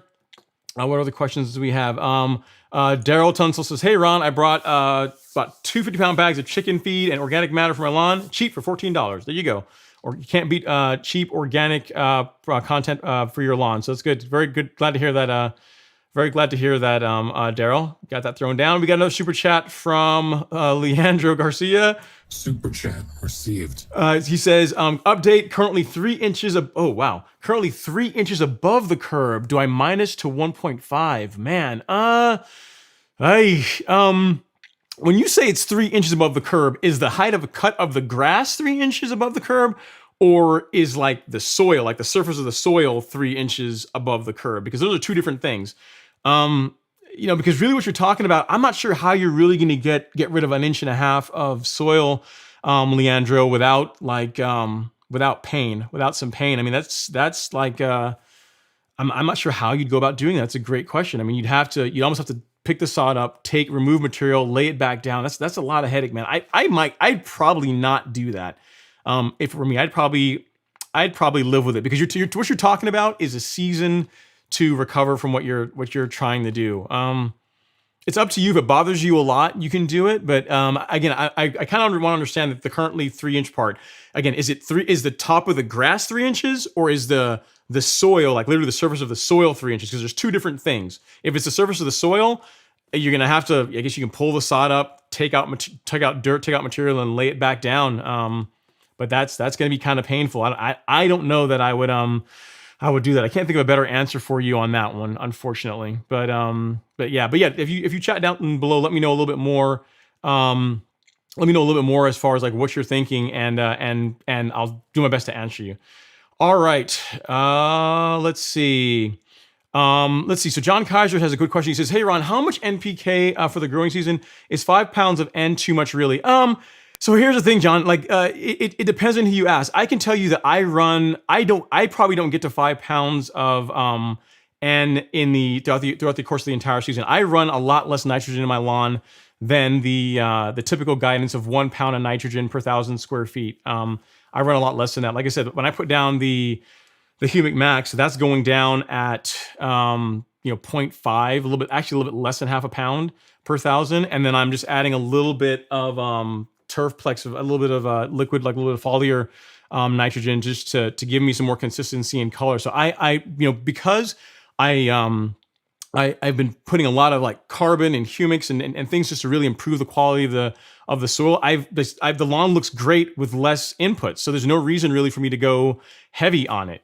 So I mean, I think everyone's lawn, everyone's soil is a little bit different, depending on how good your soil is, depending on the other things you're doing to help with nutrient uptake. That can influence how much nitrogen you end up putting down. But I would always err on the side of going lighter than going heavier, because then you don't get like a ton of like top growth, a lot of stem growth, and you don't start getting thatch issues. The chance of you burning your lawn is less. So it's just I tend to run a lot less than perhaps standard than most people would actually use. But yeah, hopefully that helps answer your question. All right.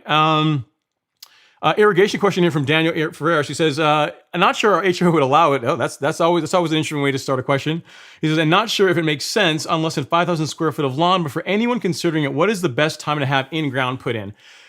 So here's what I can tell you what happened with Alex's lawn. So last year when we did the Fix My Ugly Lawn series, where we took Alex's lawn, like a relatively normal lawn, and turned it into what I think is a really awesome lawn, like normal lawn to golf course lawn, over the course of like 3 months or so. That series that we filmed, like every week we showed the progression. I want to say, I don't know exactly what month it was, but it was definitely into closer into the summer, I think. Getting into the summer is when whenever that happened, when that was done. It was actually, I know when it was. It was before July, because we did the irrigation was put in prior to top dressing, and we top dressed the week after July 4th. So it was like in June-ish, I think. You look at the video, go look up, if you go to YouTube and look for Ron Henry, Fix My Ugly Lawn, like that series, in there's a video on irrigation, like installing it. So to answer your question, Daniel, I would do it when the lawn is actively growing, right? So that's going to give you the fastest recovery. If the service you're using to do it is going to do like like one of those trenching machines, like again, look at that video. It's a really cool video because the process they use actually does very little damage to the turf. Like you can see little humps, but then that settles in it and it looks really good. But if you, after watching that video, you'll see that if the lawn recovered really nicely, and we did it in June. So to answer your question, I would wait until the lawn is really growing vigorously, so that it's gonna recover faster. So if you're doing the opposite, where you're gonna trench it and then lay pipes, and which is a little bit more disruptive, same thing. I would wait until the lawn is growing actively, so it's just gonna recover a little bit faster. That is what I would do. All right. So Neo Crossing says, what are your thoughts on the Anderson's line of product of Humi-Char? It looks like a great product. I've just never used it, Neil. There's some guy I know up in Athens. I think in Athens there's an Anderson's dealer that actually sells it. So I don't really have access to the product locally. Not that I know of anyway. So I'd have to order it at like whatever it costs. I mean, which I think it's pretty expensive to buy. So that's why I've just never used it. Like I went with CarbonPro-G because I learned about Miramichi Green, and then it's easy for me to find this stuff locally. So that's why I really went with that. I'm sure there's people that use Humi-Char and like it. So it just depends. If you like it and you're getting good results with it, use it. But I can only speak from like what I've used, right? So for me, CarbonPro-G, and now this season Essential G, like those are products from a brand that I really know and I've had experience with, and I've seen personally results with, so I can comment on those. But again, there's people, you look on YouTube, I'm sure there's tons of people that use Humi-Char and have good results with it. All right, let's see what other questions we have here. From Papa Lowe's and Low, I got to give him some love here. Thank you so much, sir. Super chat received. It says much appreciation for the answer to the question. You're very welcome, sir. Thank you so much for asking the question. It was a fun question because I'm sure other people have that, and it was a good question because it allowed me to talk about some testing that I'd done with again with the Nutrikelp and the Release Zero, because one of the things that I was doing again in the off season when I was putting together the carbon kit and thinking about what I wanted to have in it to be able to offer you guys, is I said, you know what, I got to make sure that if you mix PGR with this, that it's going to work well, and if you mix a liquid fert with this, that it's going to work well. And everything that I've mixed with it, even at heavier rates, there was no problem. So your question gave me a good way to answer that. So thank you so much for doing that, Papa Moslow. Definitely let me know for how your lawn turns out. All right. I said, Andrew Lawn Care says, is there still no Ron Henry discount at SiteOne?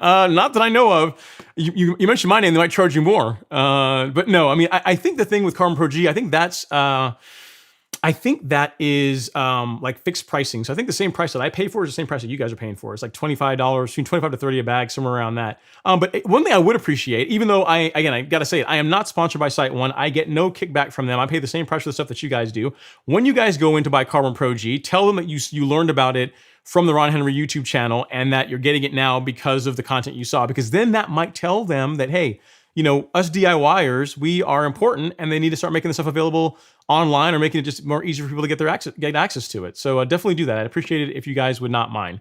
But no, there's no discount. Again, if you mention my name, I'm just kidding. They're not going to charge you more, but I mean, there's no discount that I have at this point. I mean, some point there might be. We'll see.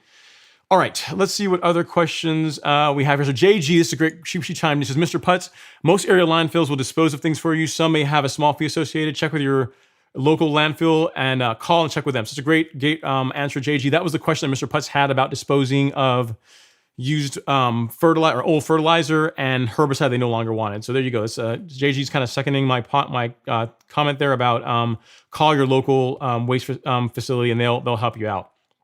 Very cool. Lawn to Learn's in the house. What's going on, man? Dude, I swear, Lawn to Learn, I always wonder if you don't sleep. Because literally, anytime I post a video, like you were literally among the first ones to always come and say, hey man, I watched the video, thanks, great job. So I'm like saying, this guy, he's on the same schedule as I am as far as waking up at like 6 a.m. or just before 6 a.m. every day and getting going. So I noted, just want to let you know that.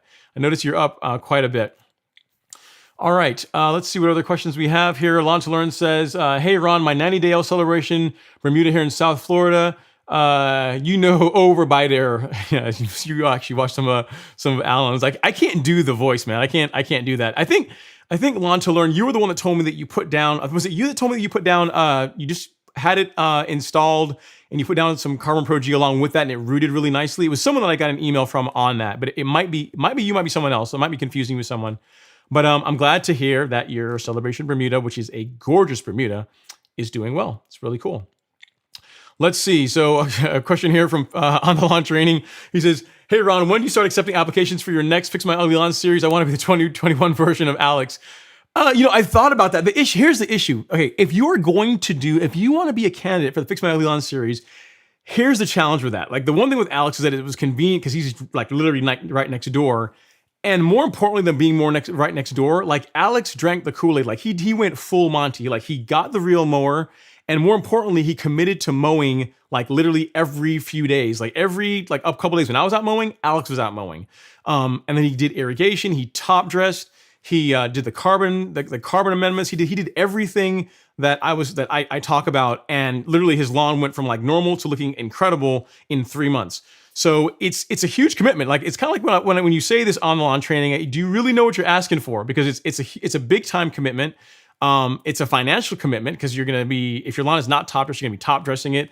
You got to use a real mower. You're probably going to want to have irrigation. Like there's a lot that goes into doing it. You know what I mean? So I don't know. I'll have to think about that. I mean, I have to see if there's a way for me to do that remotely. But I'm down. I'm down helping people help with their lawns, man. If you are up for doing all the work, I will help you out. I have no idea how we're going to film it and put it on YouTube, but we'll figure something out. But great point. All right. K Ward says he's got a scalp, but he's on a hill. You can still do it. Just be careful. I would go diagonally. Like when I did my front lawn, up and down, I wouldn't go straight up and straight down the lawn. I kind of crabbed it. I went like diagonally on the lawn. I got a pretty good result that way. Either go diagonally or go lengthwise on the lawn, if that makes sense. K Ward. That's how I would go about doing it. Just be careful. Just be careful as you go about doing it. And see, I didn't read far enough the comments because I'm literally going through the comments as they come in. So Kevin is saying, hey, super excited. So you already have a greens mower is what you're saying. You're ready to go. I'm super excited to take delivery of my Greens Master Flex 21 on Friday. You and Brett with the flex mowers, man, with the floating head guys. All right, here we go. So my celebration Bermuda sod install is next. It's 9 days old. I want to cut at 3/4 of an inch to start. Should I sand level? Let's see. When did you say it's 90 days old? So you put it down November.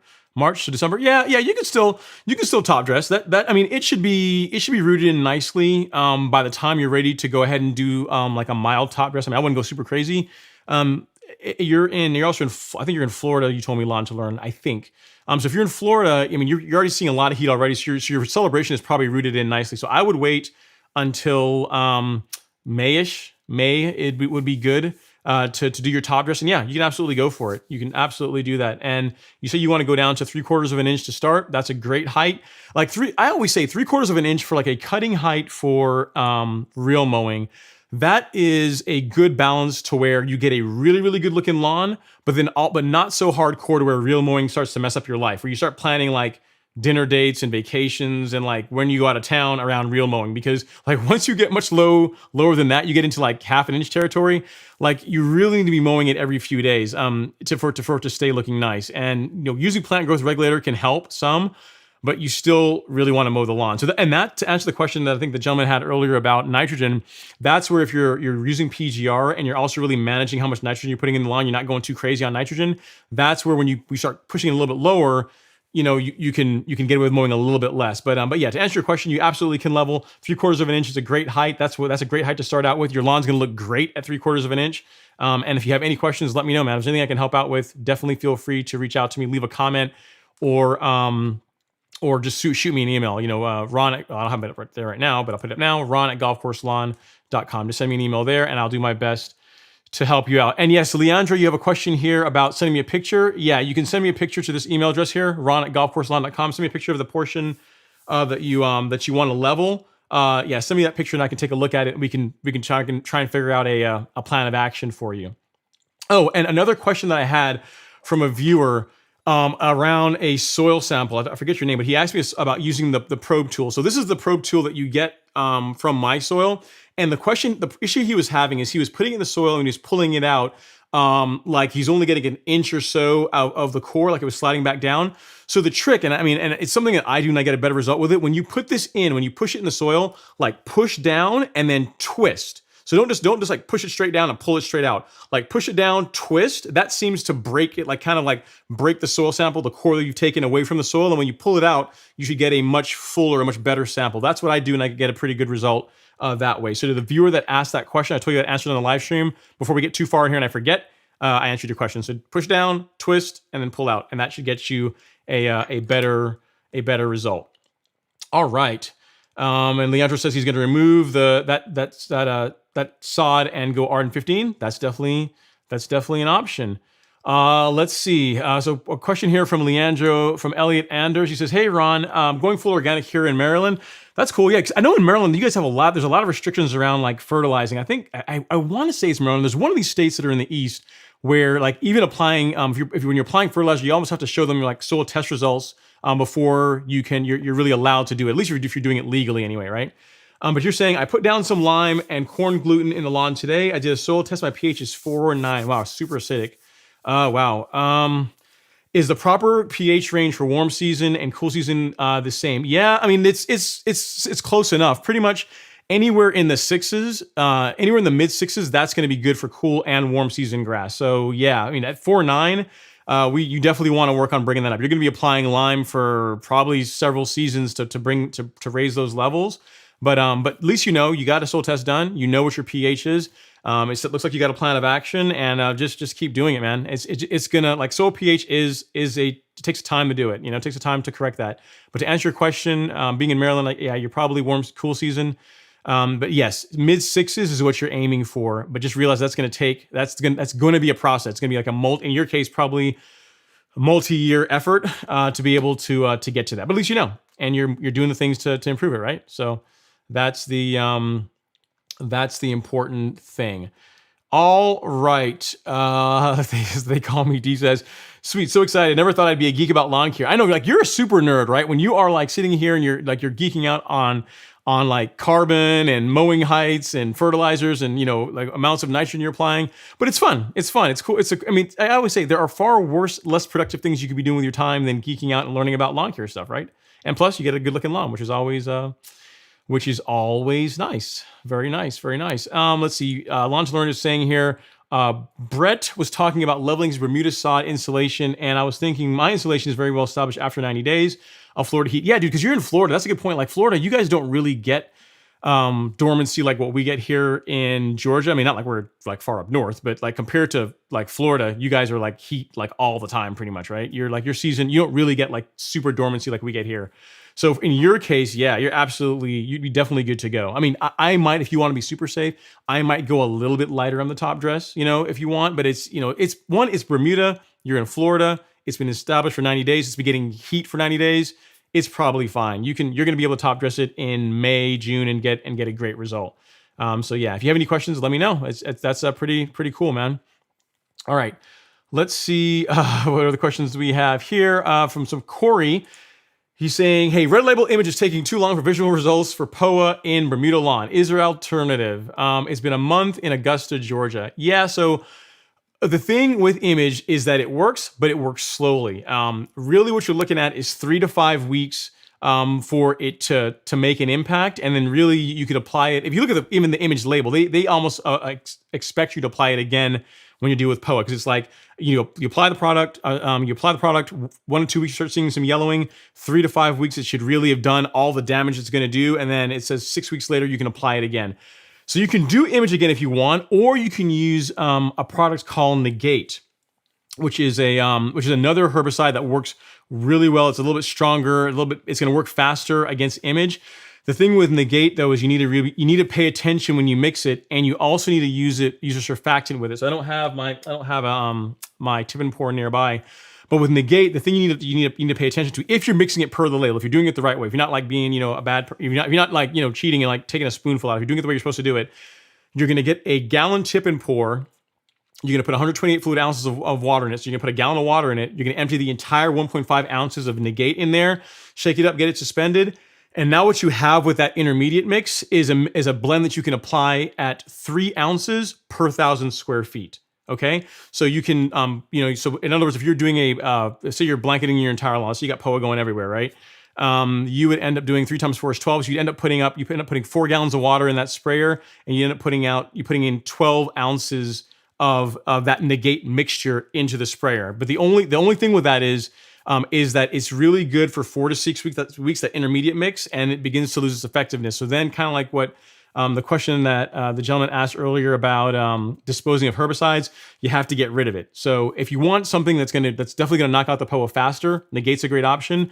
You're going to want to get a good surfactant like the High Yield or something like that to add with it to make sure it works better. Like it really relies on surfactant to work well. And that's a better option than image. But again, pay attention to the label, mix it properly, and then when you're done with it, dispose of it properly. Don't just pour it out when you're done with it. So look into Negate. And if you want some help with that, Corey, send me an email here at Ron at Golf Course Lawn, and I can talk to, if this isn't enough, send me an email and I'll help you out with mixing it. And that's, I'll do my best to help you out as best I can.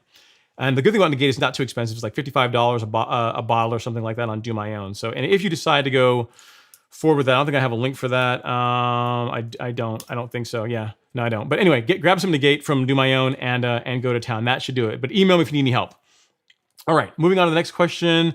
Okay, Osas Konar says, hey, when is the next time best time to de-thatch my lawn with a de-thatch rake? Can I do it now? I just did my scalp this last weekend. Yeah, I mean, absolutely. If you wanna de-thatch now, you absolutely can. There's no negative in doing that. I mean, you can wait till the lawn greens up a bit more, but I would de-thatch. I'm actually toying with the idea about doing that, guys. Here's the thing, and I may have to get your guys' opinion on this. I'm toying with the idea of either de-thatching or verticutting my lawn now. I'm gonna do it again whenever I do the overseed, but I'd like to either de-thatch or verticut now, since I've already done my scalping, just to thin things out a little bit more, thin the lawn out a little bit more, get more heat down towards the soil. But let me know what you guys think. Drop a comment down below and let me know if you think that's something you guys would like to see or would be a cool idea. I think I'm really leaning towards giving that a go. So I need something else to do the rest of this month while I'm waiting for the lawn to fully green up. So de-thatching or verticutting might be an option. But yes, to answer your question, Osas, you absolutely can do it now. All right, question from Lawn to Learn. He says, hey, what are your plans to deal with the fence and your new neighbor's pool pump noise? Scissors? Oh, so cool thing, update on that. So I don't know if the neighbor watches the live stream. Joel, if you're watching the live stream, hey, what's going on?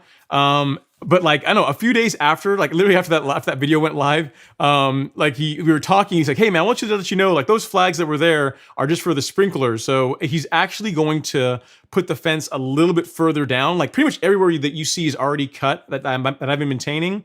I'm going to still be able to maintain that. He's going to put the fence literally on that line. So I should still be able to get the greens master in there. Maybe I should still be able to use the greens master depending on where the fence ends up being, but it's not going to be as bad as I thought, where they were going to put it literally on the slope. And that was going to be a mess to deal with. So I had to give you guys an update. And since you asked, Lawn to Learn, you're going to hear about it. And the thing is, the pool pump noise, I shouldn't hear it, man. I mean, it's a good ways and it's also down the hill. So I shouldn't really hear the pool pump noise, I wouldn't think. I wouldn't think the noise is going to travel that far up the hill and to where I can actually hear it. But we'll see.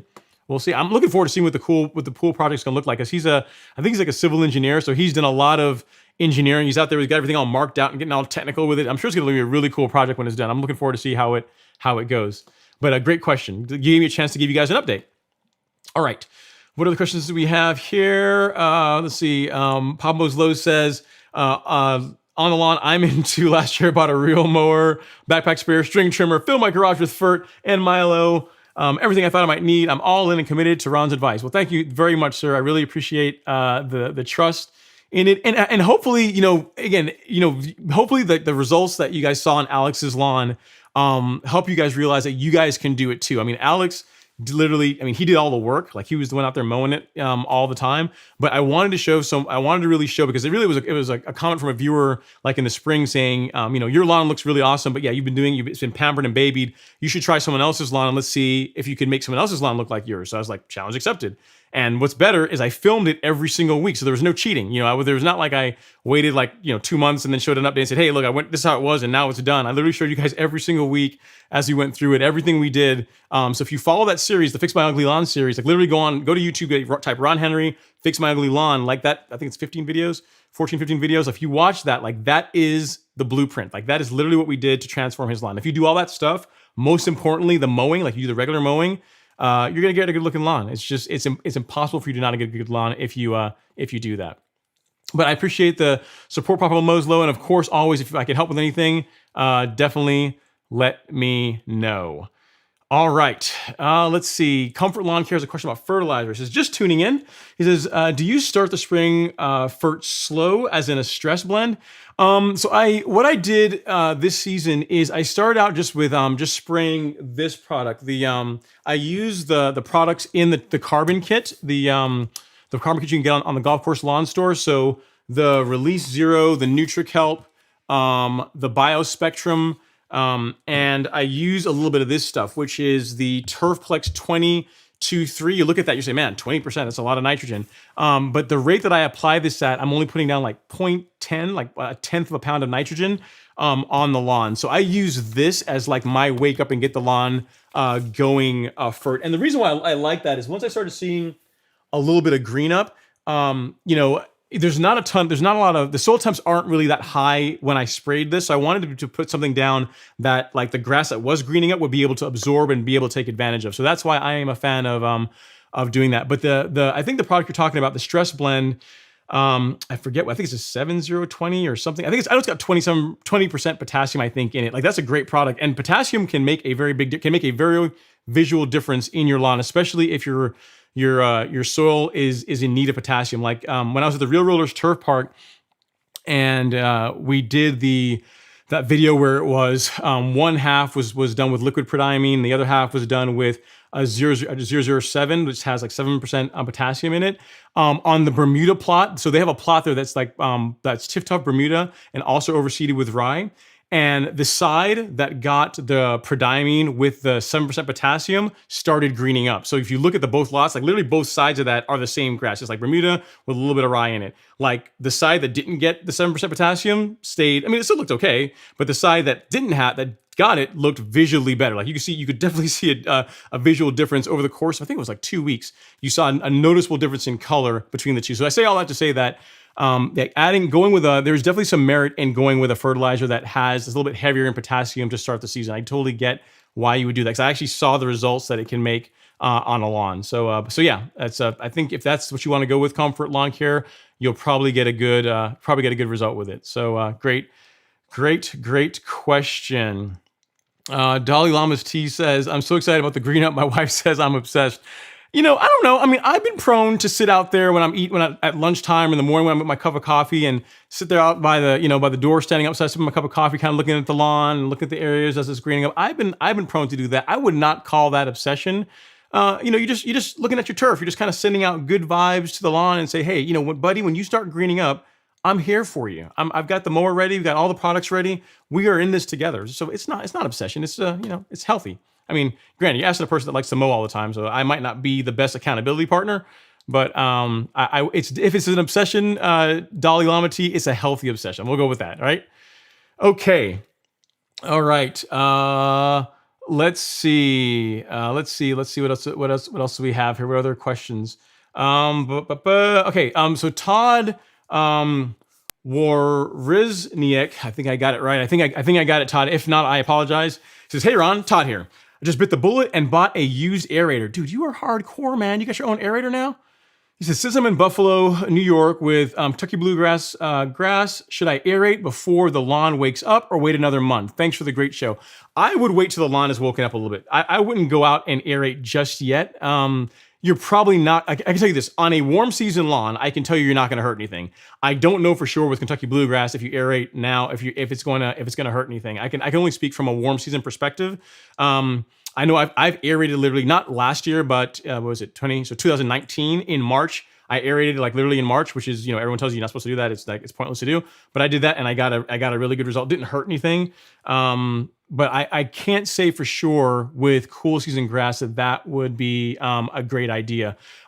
If anything, waiting until it wakes up is not a bad thing. You're not going to hurt anything. And that would definitely be the ideal time because the lawn is going to recover faster.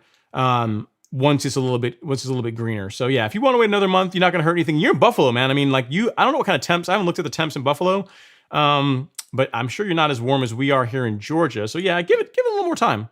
Give it a little more time. It's not going to hurt anything to do that. All right. What other questions do we have here? Alan says, "Oh man, I'm late." Well, you're late, but you're here, so I appreciate it, man. No problem. R. Colson 74 says, "Hey Ron, have you used T-Jets on your Typhoon sprayer?" I have not. And you know what? You're literally the second person today that said, "Hey Ron, have you tried out the T-Jet, man, on your Typhoon?" I don't know what it is with the T-Jet sprayer, the T-Jet nozzle attachment. I've not tried one. And a viewer was telling me he's got one and he really likes the spray pattern with it. I may have to try one out, but here's the thing. Here's the challenge with that, right? So I have a lot of the content that I've got that I put out on the Flow Zone and using it to spray products is based on using the green tip that it comes with, like the calibration data, like 91 seconds or so over 1,000 square feet. Like like all that is based on the standard tip. I don't know if the T-Jet is going to change that dramatically, like how much, like as far as flow rate, as far as how much is going to come out, but it probably will, which means that like I'm gonna have to in other videos do a caveat saying, okay, yeah, if you have a T-Jet, on your Flow Zone, do this, which most people are not gonna have. So I don't know. I don't know that I would actually do that. I mean, we'll see. I have to do some more research on it and see what's involved in doing one. But just for consistency's sake, I probably wouldn't. 'Cause also, I get good results with the 20 degree that it comes with. So I don't have like a ton of reason to change it at this point. I'll have to see. We'll see. I'm not ruling it out. I have not tried it. You're the second person today to talk to me about it, so I'll look into it. But I don't know that I would because it's going to change a lot of stuff that I've already got out there. Like, for example, in the course, like it's all based around like a standard Typhoon 2 sprayer or a Chapin sprayer with like the standard nozzles that it comes with, not having a T-Jet, right? So I don't want to mess up people that get the course once I release it, which should be soon. I'm finishing up the last couple of lessons. I'm hopefully we'll see within the next 2 weeks, maybe next week, but I'm working to get it done as soon as possible here. Cause I know some of you guys have been emailing saying, hey, when is it coming out?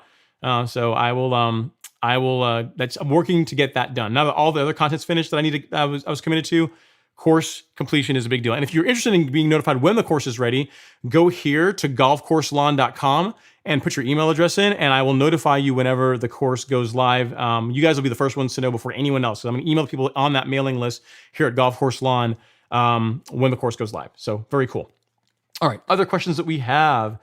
Let's see here. Wind Cherry just saying, you semi-retired, lawn is my life. The old man sitting on the porch watching people stop to look at my lawn is my, it is kind of nice, isn't it though? Wind Chariot, when you're sitting there watching by and people stop and they stop to touch the grass, they're like, is it fake? Is it real? Is it like AstroTurf they put down? That, it is kind of cool. I mean, it is fun. It is fun. So I totally get it. Let's see what other questions we have here. Brian is saying a question about nutsedge.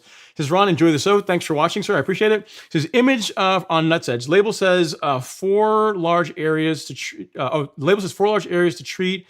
Use 0.8 ounces per gallon for 200 square feet. That's 5 gallons times 1,000 square feet, and it would take forever. Can you do 4 ounces per gallon over 1,000? Yeah. Oh, so okay. I'm trying to read through your question. So here's the thing. If we think about it, right? The red label of image treats, if memory serves me, 6,000 square feet, right? So red label of image, a bottle of concentrate, treats 6,000 square feet. and it has 24 fluid ounces in it, right? So if we do the simple math on that, that's 24 divided by 6 is 4. I come up with 4 on that. So the application rate for the red label is really 4 ounces per 1,000 square feet. That's like max rate. So yeah, so what I would do if I were going to apply it, I wouldn't do that 0.8 ounces per gallon. That seems, I don't know what the math on that comes out to per 200 square feet. It might be the same thing, but the long and short of it is I would do 4 ounces per gallon per 1,000 square feet. That's what we did on Alex's lawn. We got a good response with that. I've also done that on another neighbor's lawn and gotten a good response to that. So that is what I would go with. Sorry, I didn't fully understand everything you're saying, but what I recommend in that video, 4 ounces per 1,000 per gallon. If you think about just the math of the label, it makes sense, right? Like literally that makes sense as far as the application rate goes. And we've done that, no issues, no damage, no problems with the lawn, and we got a pretty good response on Alex's lawn. It still took forever and a day to start yellowing it up, but that is the rate that I would apply it at. All right. Other questions that we have here. Yeah, so Danny looks like he's having the same issue with POA. So yeah, if you want to try negate, man, you absolutely can, but just know that you are going to have a disposal issue on your hands unless you're going to become like the neighborhood's new best friend and go spray everybody else's lawn to use it all up. So if you use negate, make sure you dispose of it properly, or you can just be patient and put down image, and then 6 weeks later do the image again. It's kind of up to you. All right, let's see what other questions here. So Tony Valdez has a question about sod. He says, hey, silly question. My back lawn is bare and I'm planning on putting down sod soon. Do I do a soil test now or once the sod is down? First of all, not a silly question at all. Great question. I would do it now, Tony, because here's the thing. Like before you put sod down, especially with your back lawn being bare, it's a great time to do a couple of things. If you do a soil test, the one I would recommend that I like and love is the one from MySoil. You can get it here at the golf course lawn store. You do a soil test. A week later, you're going to get your results. And then it's going to tell you what your soil is lacking. And the nice thing about this that you're going to be sodding is you can go ahead and put down the fertilizer that's going to help fix the issues that your soil needs. Assuming that the soil has any issues, it might be great. You might not have to do anything to it. But if your soil is like most, it could use a little bit of help. So getting a soil test done, you'll be able to put down the right set of products for your soil to help improve it, and then put the sod down on top of that. And if your budget will also allow you to do that, what I'd recommend also is getting your hands on some Essential G or on some CarbonPro-G, because that's really going to help the new sod root really well. You're going to get a better result with it. So that would be my result. I would definitely do the soil test now. I would, based on those results, figure out what kind of fertilizer and anything else that the soil needs and apply those prior to the sod going down. And then you're going to get a really good result. Yeah, that's absolutely what I would do. And if you have any questions, once you get your soil test, if you decide to go ahead and do that, send me an email here at Ron at Golf Course Lawn, and I will do my best to help you out. Great question. Let's see what other questions we have here. So Adrian is saying he had POA really bad last year. He used atrazine, but it only got minor results. Okay, let's see. Let's see here. JSD Max says, do you think the verticut will introduce weeds? It shouldn't introduce weeds. The thing is, I don't have any pre-emergent down on my lawn this spring. So any weeds that are set to germinate once temps start getting a little bit higher, they're going to be a thing. They're going to come out. So I probably may have to deal with a little bit more weed pressure this spring and summer than normal, but I'm fine with that, because literally this whole part of my season is based around like seeding the lawn again with Arden 15, like getting that done, getting a good result with it, so that I don't have to worry about overseeding ever again. So I fully expect that I'm probably be dealing with more weeds this year than I normally would. So, if verticutting allows a little bit more, I'll just be out there with my bucket and my weeding tool and just pull it. Literally a lot of the lawn was hand weeded. Remember, you're talking to a person, JSD Max. You're talking to a person that push reeled 12,000 square feet. So little weeds, come on, bring it on. Let's go. No problem at all. All right, let's see what other questions do we have here. Elliot Anders says, hey Ron, if you put down pre-emergent in your lawn, you need to wait a while before you verticut. Verticutting will break up the weed shield. You just put down with pre-emergent. Great point, Elliot Anders. I've not put down any pre-emergent on my lawn this spring, so I don't really have to worry about that. So the weeds that are going to be there, and I'll just be out there just weeding them. I'll just be manually doing it the old-fashioned way, taking care of them the old-fashioned way. But you are correct. Verticutting or Aerating to some extent can help you can allow you to get more weeds. But here's the thing. I mean, I personally think, and this is just Ron Henry talking here. This is my result. I can only speak from what I've seen.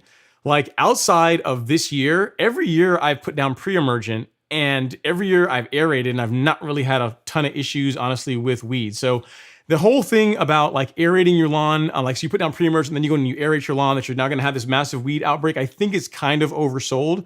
I think that if you're taking care of your lawn, if it's in pretty good shape, and that you're cutting it properly, you're doing all the things to really allow for that natural weed control, you're not going to really see a huge difference. There might be some, but not a huge difference. At least I have not seen that to be the case.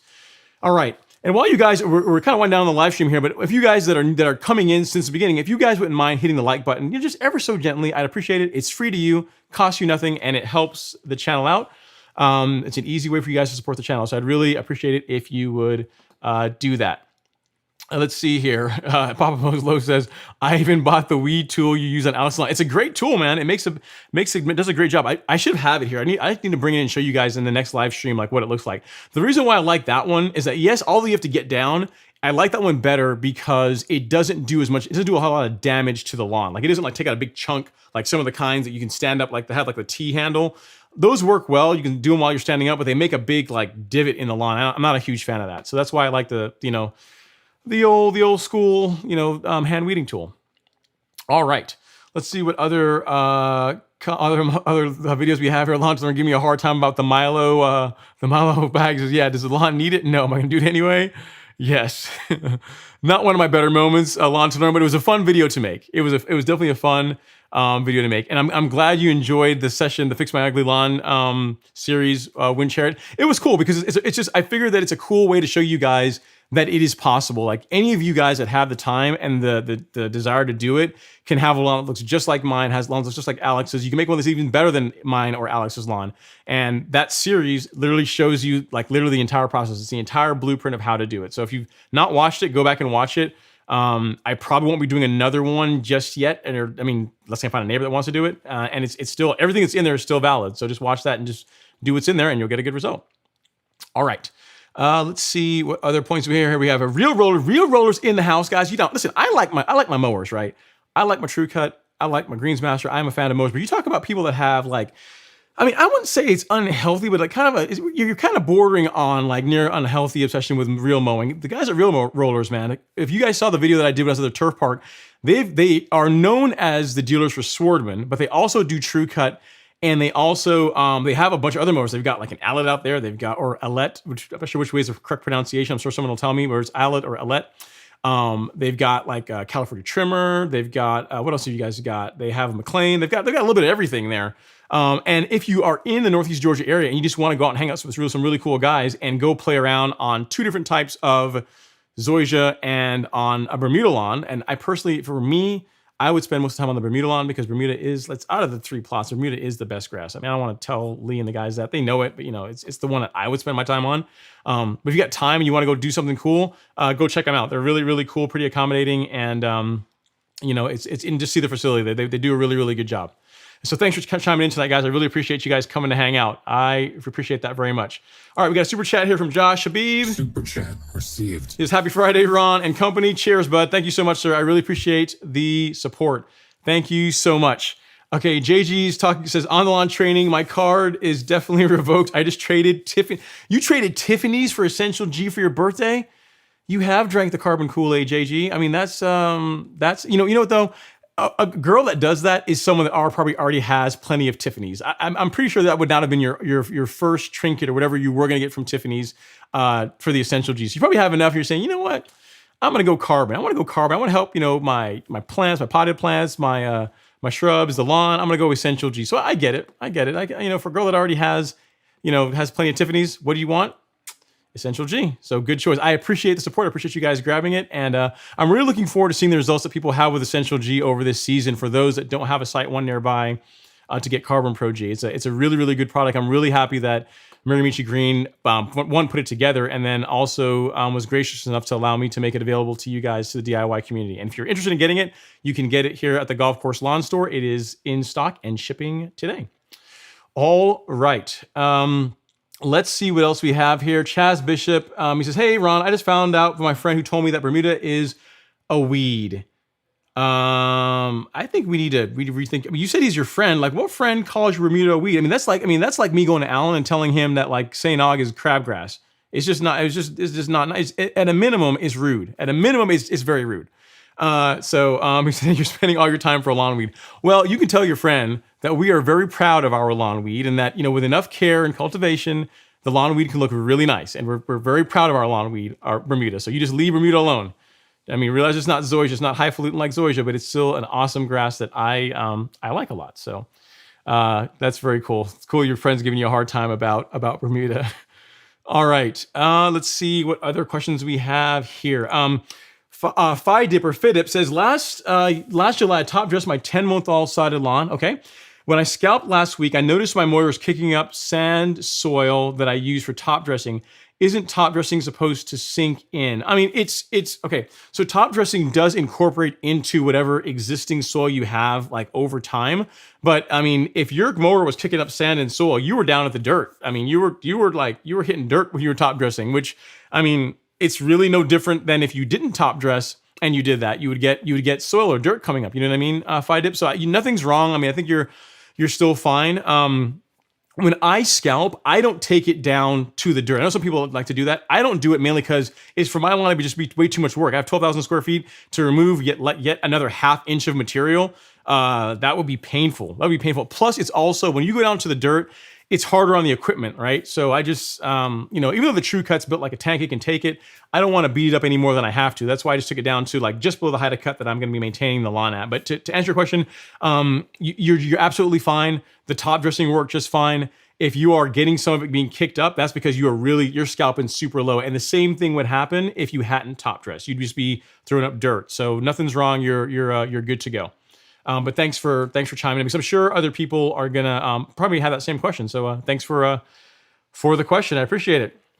And let's see. And then LG saying, I'm asking Real Rollers, are you still doing a giveaway contest this month? I've been visiting the site all day for updates. Yeah, Real Rollers. Inquiring minds want to know, is the giveaway happening? And if so, when's the giveaway happening? I'm gonna have to go pay a visit to Lee and the crew there and see if I can get some insider info. I mean, not that I could tell you guys if they did tell me, but I mean, I have to go and find out what they got planned. So I will tell you this much: I have seen one of the mowers they're going to be that is supposedly going to be part of the giveaway, and it's pretty sick. You guys are gonna be thrilled. It's gonna be pretty awesome. That's all I can say about it. I'm not gonna say anything else about it. I mean, I don't think saying it's a mower is really giving anything away, because they're Real Rollers. It's obvious that they're giving away a mower, but the mower the things they're putting together is gonna be really, really cool. You guys definitely want to keep checking back and paying attention to their channel, which is where I assume they're going to announce it, to see that. So very cool. All right, let's see what other questions we have here. Josh Khabib says, I'll do a collab on the T-Jet and send tomorrow and send it to you. I mean, here's the thing, Josh. Here's what I will do with the T-Jet. If I get my hands on one, I will do a video of it. I'll compare it to the standard 20-degree tip that the Flow Zone comes with, talk about the merits of it. I'll do that. But I can't promise you I'm going to switch, because there's so much content that I have that's based on that. But I mean, since there's a lot of people that are interested in the T-Jet, we can do a video on it, and we'll see if people are interested. We'll see, right? I'm open to that. If you send me one, I will do it. I think you probably already have an address to where you can send stuff for me, so should be good to go. All right. Let's see what other videos we got here. So what other things we have here. Adrian saying he's got a bit of a Franken-lawn. I got one too. I'm half Tifway, half Arden 15. You got Bermuda, a little centipede, a little Bahia. He says it'll eat anything you feed it, and it still looks good when you stripe it. There you go. There you go, man. Once you lay some stripes to it, it all looks good, right? And let's see. So other points we got here.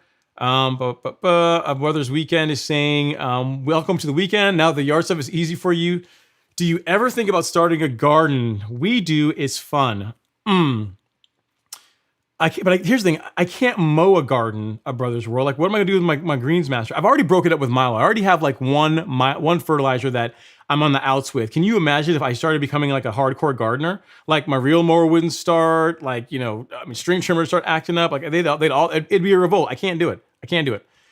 It'd be more work, man. I just don't want to take on. I am literally a mowing guy. I love mowing grass. I don't even really like edging that much. I love mowing. So I can tell you that going to the garden, not quite yet. It might happen eventually, but right now, not it's definitely not in the cards just yet. All right. Online training saying that series should have won an enemy. Okay, I guess thanks, sir. I really appreciate it. It was a cool series to make, and I think a lot of people got some value out of it to show people how easy it is. And then Wind Chariot was saying, "Hey Ron, it's Alet." Okay, it's Alet. Okay, so you're not pronouncing it. You're saying it's Alet. So is it Alet or is it Alet? So you have to tell me. I think it's Alet. I think it's Alet. So I'll just start saying that. I need to watch Sonny Bermuda's videos and see what he says, because the way he pronounces it is probably correct, because he's actually got one. All right. Questions we have here. Donnell Burnell says, "What's up, Ron? Alabama's in the house." At least there's no roll tides. Thank goodness you guys stopped with that stuff. Because I just put down my Sunnyland Triple 12 Fert, Humi-Char, and Grub Killer. I want to do a partial top dress to fill in some dents. What's the best time to top dress? Donnell, I would wait, because you're in Alabama, I would wait until May. I'd wait till the lawn is growing actively to do that. Because May, in my opinion, is like the good sweet spot to top dress, because you're still early enough in the season that when you're still going to get some spring rains, you're going to get some free watering, which is nice. And it's not so hot that you're going to be hating life being out there like Alex and I were when we were out doing his lawn on the 4th, like the week after the 4th of July. Like week after 4th of July is not a great time to do it unless you're filming a series where you promise people that you would do an update every single week and show the progression of a lawn throughout a season. So definitely a little bit earlier in the season. May to June is when I would do that. And it sounds like you got a good program, got a good set of products that you're going to go with there. So cool, man. Let me know if you have any questions or if I can help with anything else. Very, very cool. Let's see. At Real Rollers, do you sharpen Alet reels as mail-in? So that question, A Bear, was actually answered on a live stream. I'm going to say the answer is going to be no. I want to say the answer is no. I mean, Lee will probably, or they will chime in, call them and ask them, but I believe the answer to that question is no. If you look here, let me see if I can find it. Yes, this video here, this is one where I actually had Lee from Real Rollers on the live stream, and it was all about reel mowers. All these kinds of questions got answered, so I'm going to send you this here at A Bear, and it's Real Rollers. I had Reek. That would be rude. Real Rollers live stream. All right, so take a look at that video. Lee's actually the guy from Real Roller, the man who can definitely answer the question, was on the live stream, and I want to say that question was asked, and I believe the answer is no, mainly because they don't have packaging for it and the liability of it getting damaged. But check out that live stream that I just put in the chat, and you'll see they'll tell you everything that Real Rollers does, don't do, what they can help you out with. So hopefully that helps. They may have answered in the chat, but I'm going down here literally in order. All right. And Bermuda says, Bermuda actually was a weed. It came from Africa. LOL, it's the only weed I love. Well, there you go. I didn't know that it actually came from Africa. That's cool. I learned something new. All right. And then JG said, yes, we really did. Actually, there's one more piece I have my eyes on. However, I can't wait to transplant seedlings this week using the Essential G. You know what? JG, when you do that, let me know how you do it. I want to know if you're going to go all Essential G, because I know there's a lot of compost in that, or if you're going to be mixing it with your topsoil of choice and then doing your plants. Let me know if you don't mind. Send me an email. Let's see here, Ron at Golf Course Lawn. Let me know like what your process is going to be for that, just to know for people that are using it not only for turf but for gardening, like what's the process to get the best result out of it. So that would be cool if you don't mind sharing your secrets of gardening with me, and then I'll share them with the rest of the world. All right. So Papa Mo's Low is giving Real Rose a shout out, saying he loves his Swordman, which I concur. Swordman's a good mower. I always say, man, if you're not going to go Greensmaster, you're not going Greens mower, giving that Swordman a look it's definitely worthwhile. It is like the multi-tool. It's like the Stihl combi of real mowers, in the sense that it does a little bit of everything, and it does a little bit of everything pretty well. So yeah, I totally get why you like yours. Got a super chat here from LG. Super chat received. Which is another great show. It's only a great show because you guys show up and hang out and ask good questions, and we have a great time. So I appreciate the support, sir. I really, really appreciate it.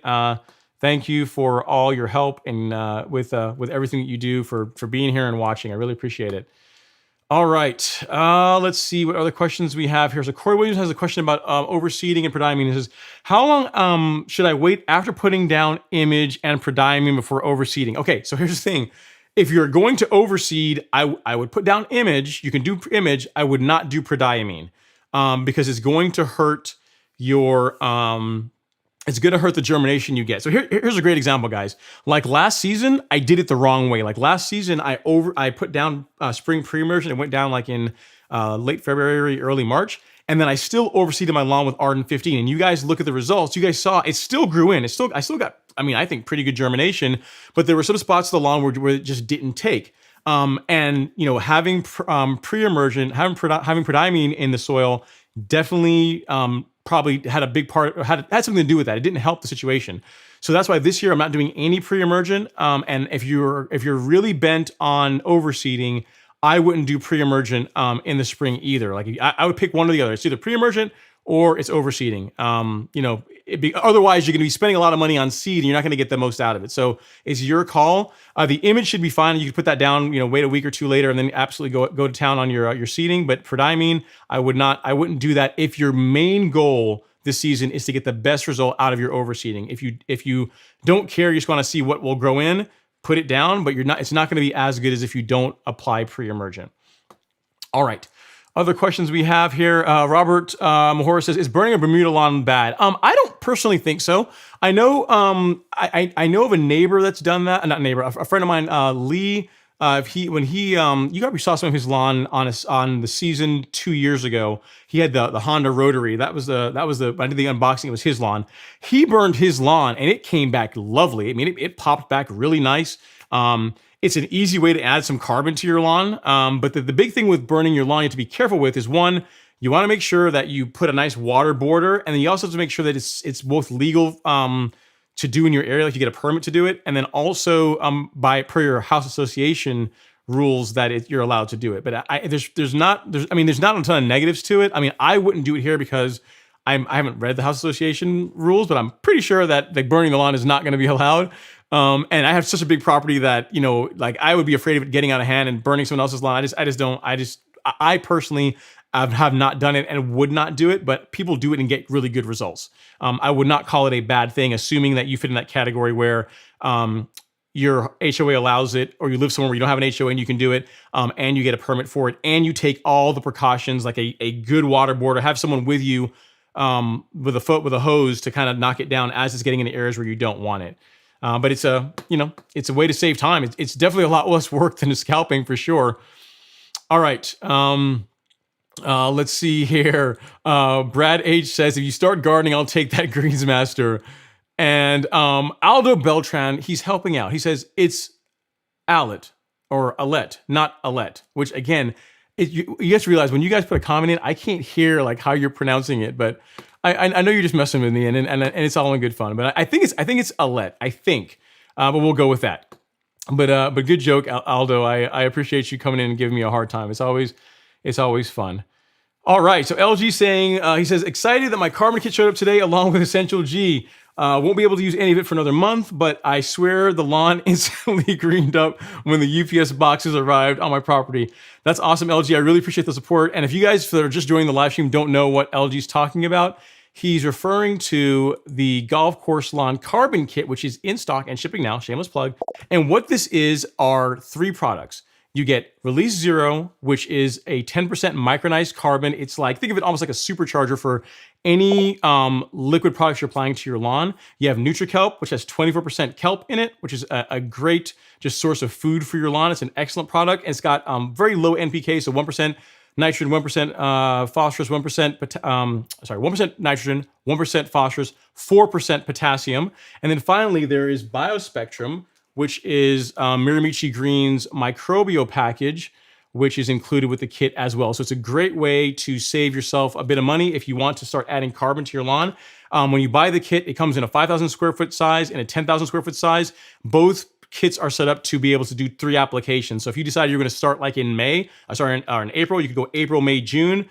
So you have at least 3 applications, and then you can easily get a 10,000 square foot kit and just do more applications if you want. So I'm going to be applying it monthly all the way into probably October, November, like I did last year. But I wanted to give someone an easy way to get into it without it costing too much. And it's a great way to save some money. So thank you, LG. I'm glad that everything arrived safe. Nothing was damaged. Everything was in good form. Really happy about that. I think you were one of the first ones to get one. So I really appreciate the support and letting me know that it made it in good shape. Awesome. All right, let's see. Oh yeah, and Swordman just chimed in. Reel Rollers just said, "Hey, we're only set up for Swordman reels." So that's the answer to your question as far as being able to send in the Alet or Alet reel head. You can't. They won't take it. All right. Let's see what's yeah. So that I think yeah. So Helmet was the one that asked the question on that live stream. He says yeah, they don't take responsibility for the unit. Very cool. Very cool. Josh Abib says, Ron, do you have a notebook or do you know a good app to keep track of what I put on your lawn? I think the Greenskeeper app will allow you to keep notes.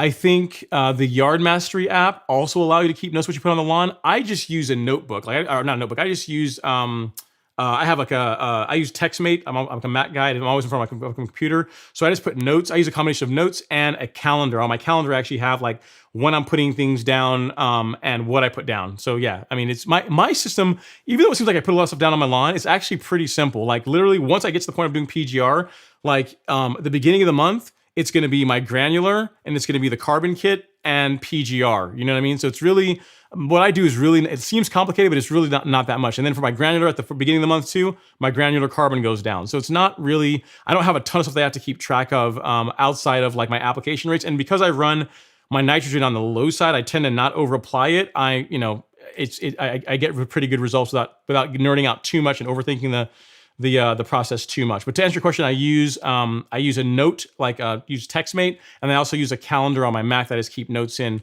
as far as like application of what I'm putting down. But great question. It's a good idea because like what they say, like what you track, like what's measured, what you measure or you write down can be improved. So tracking what you're doing is a good way to improve your lawn. So I do it just using my computer, but some people use a notepad, some people use the Yard Mastery app. If you're not doing it, find some way to track what you're doing with your lawn because it makes, if anything, even if you never revisit it, it makes you pay more attention to what you're doing, if that makes sense. All right, great. That's a great question. I've been asked that one before, Josh. So thank you for asking. All right, let's see. On the Lawn Training says, hey Ron, will there be any changes to the live stream frequency, date, or time once the season kicks into full gear? I don't really think so. The one thing that's changed that you guys see is my ability to easily do giveaways in the live stream has gotten a lot harder. So what I imagine is whenever we get to like August, because in August, that's when like YouTube traffic, when everyone stops caring about their lawns, apparently, like in the YouTube universe anyway, starts to fall off, and it only really the diehards are gonna be tuning on the live stream then. That's probably when I'll start bringing in back more regular giveaways. I want to still get to the point where I'm doing like one monthly, but as far as changes, that's probably the only real thing you're gonna see. I mean, Friday nights works well for me. And it seems to work well for a lot of you guys, so I'll probably continue to do that unless there's a big vote to change it for another night.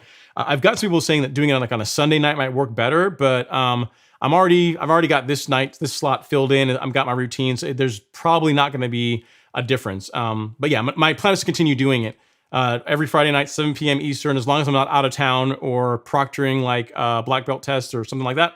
I will be here hanging out with you guys. As long as the power's on, internet's working, I'll be here. So hope that's good with you guys.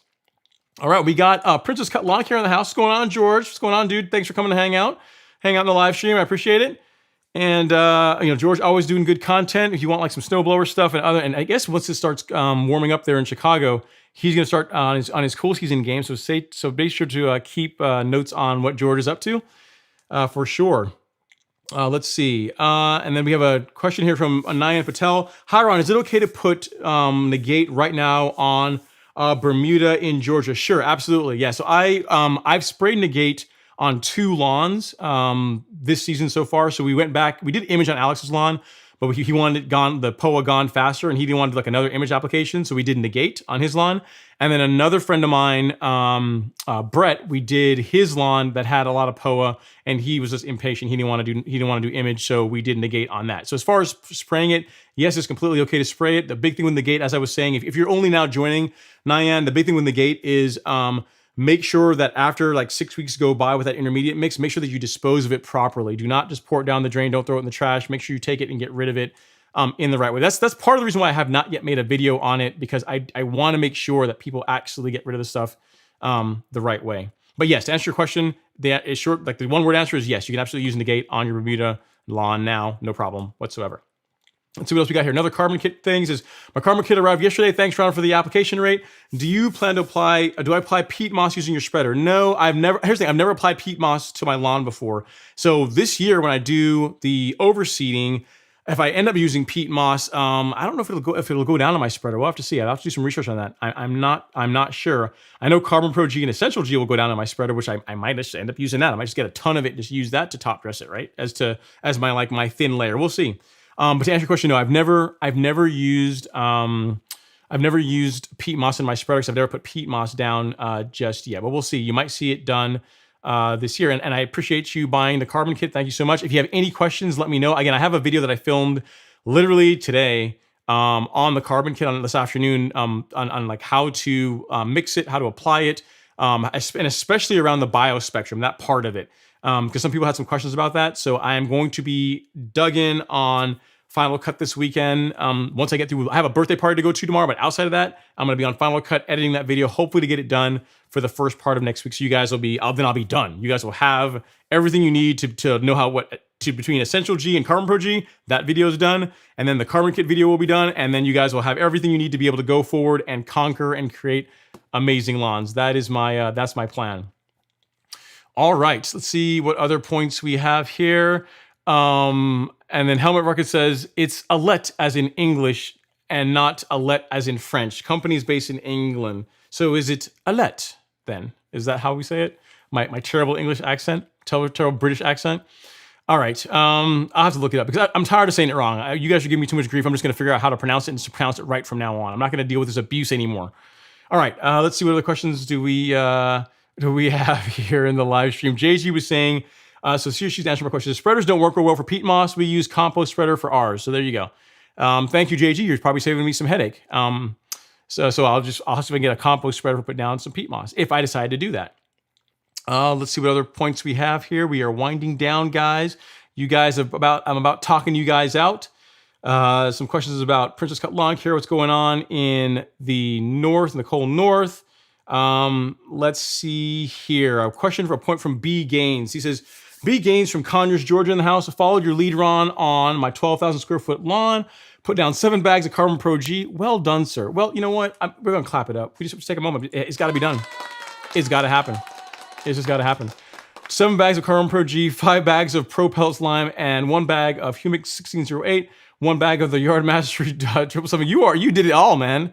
You are set to go for this mowing season. You got your Pre-Emergent, you got the soil amendment, you got the lime to help get your pH moving in the right direction.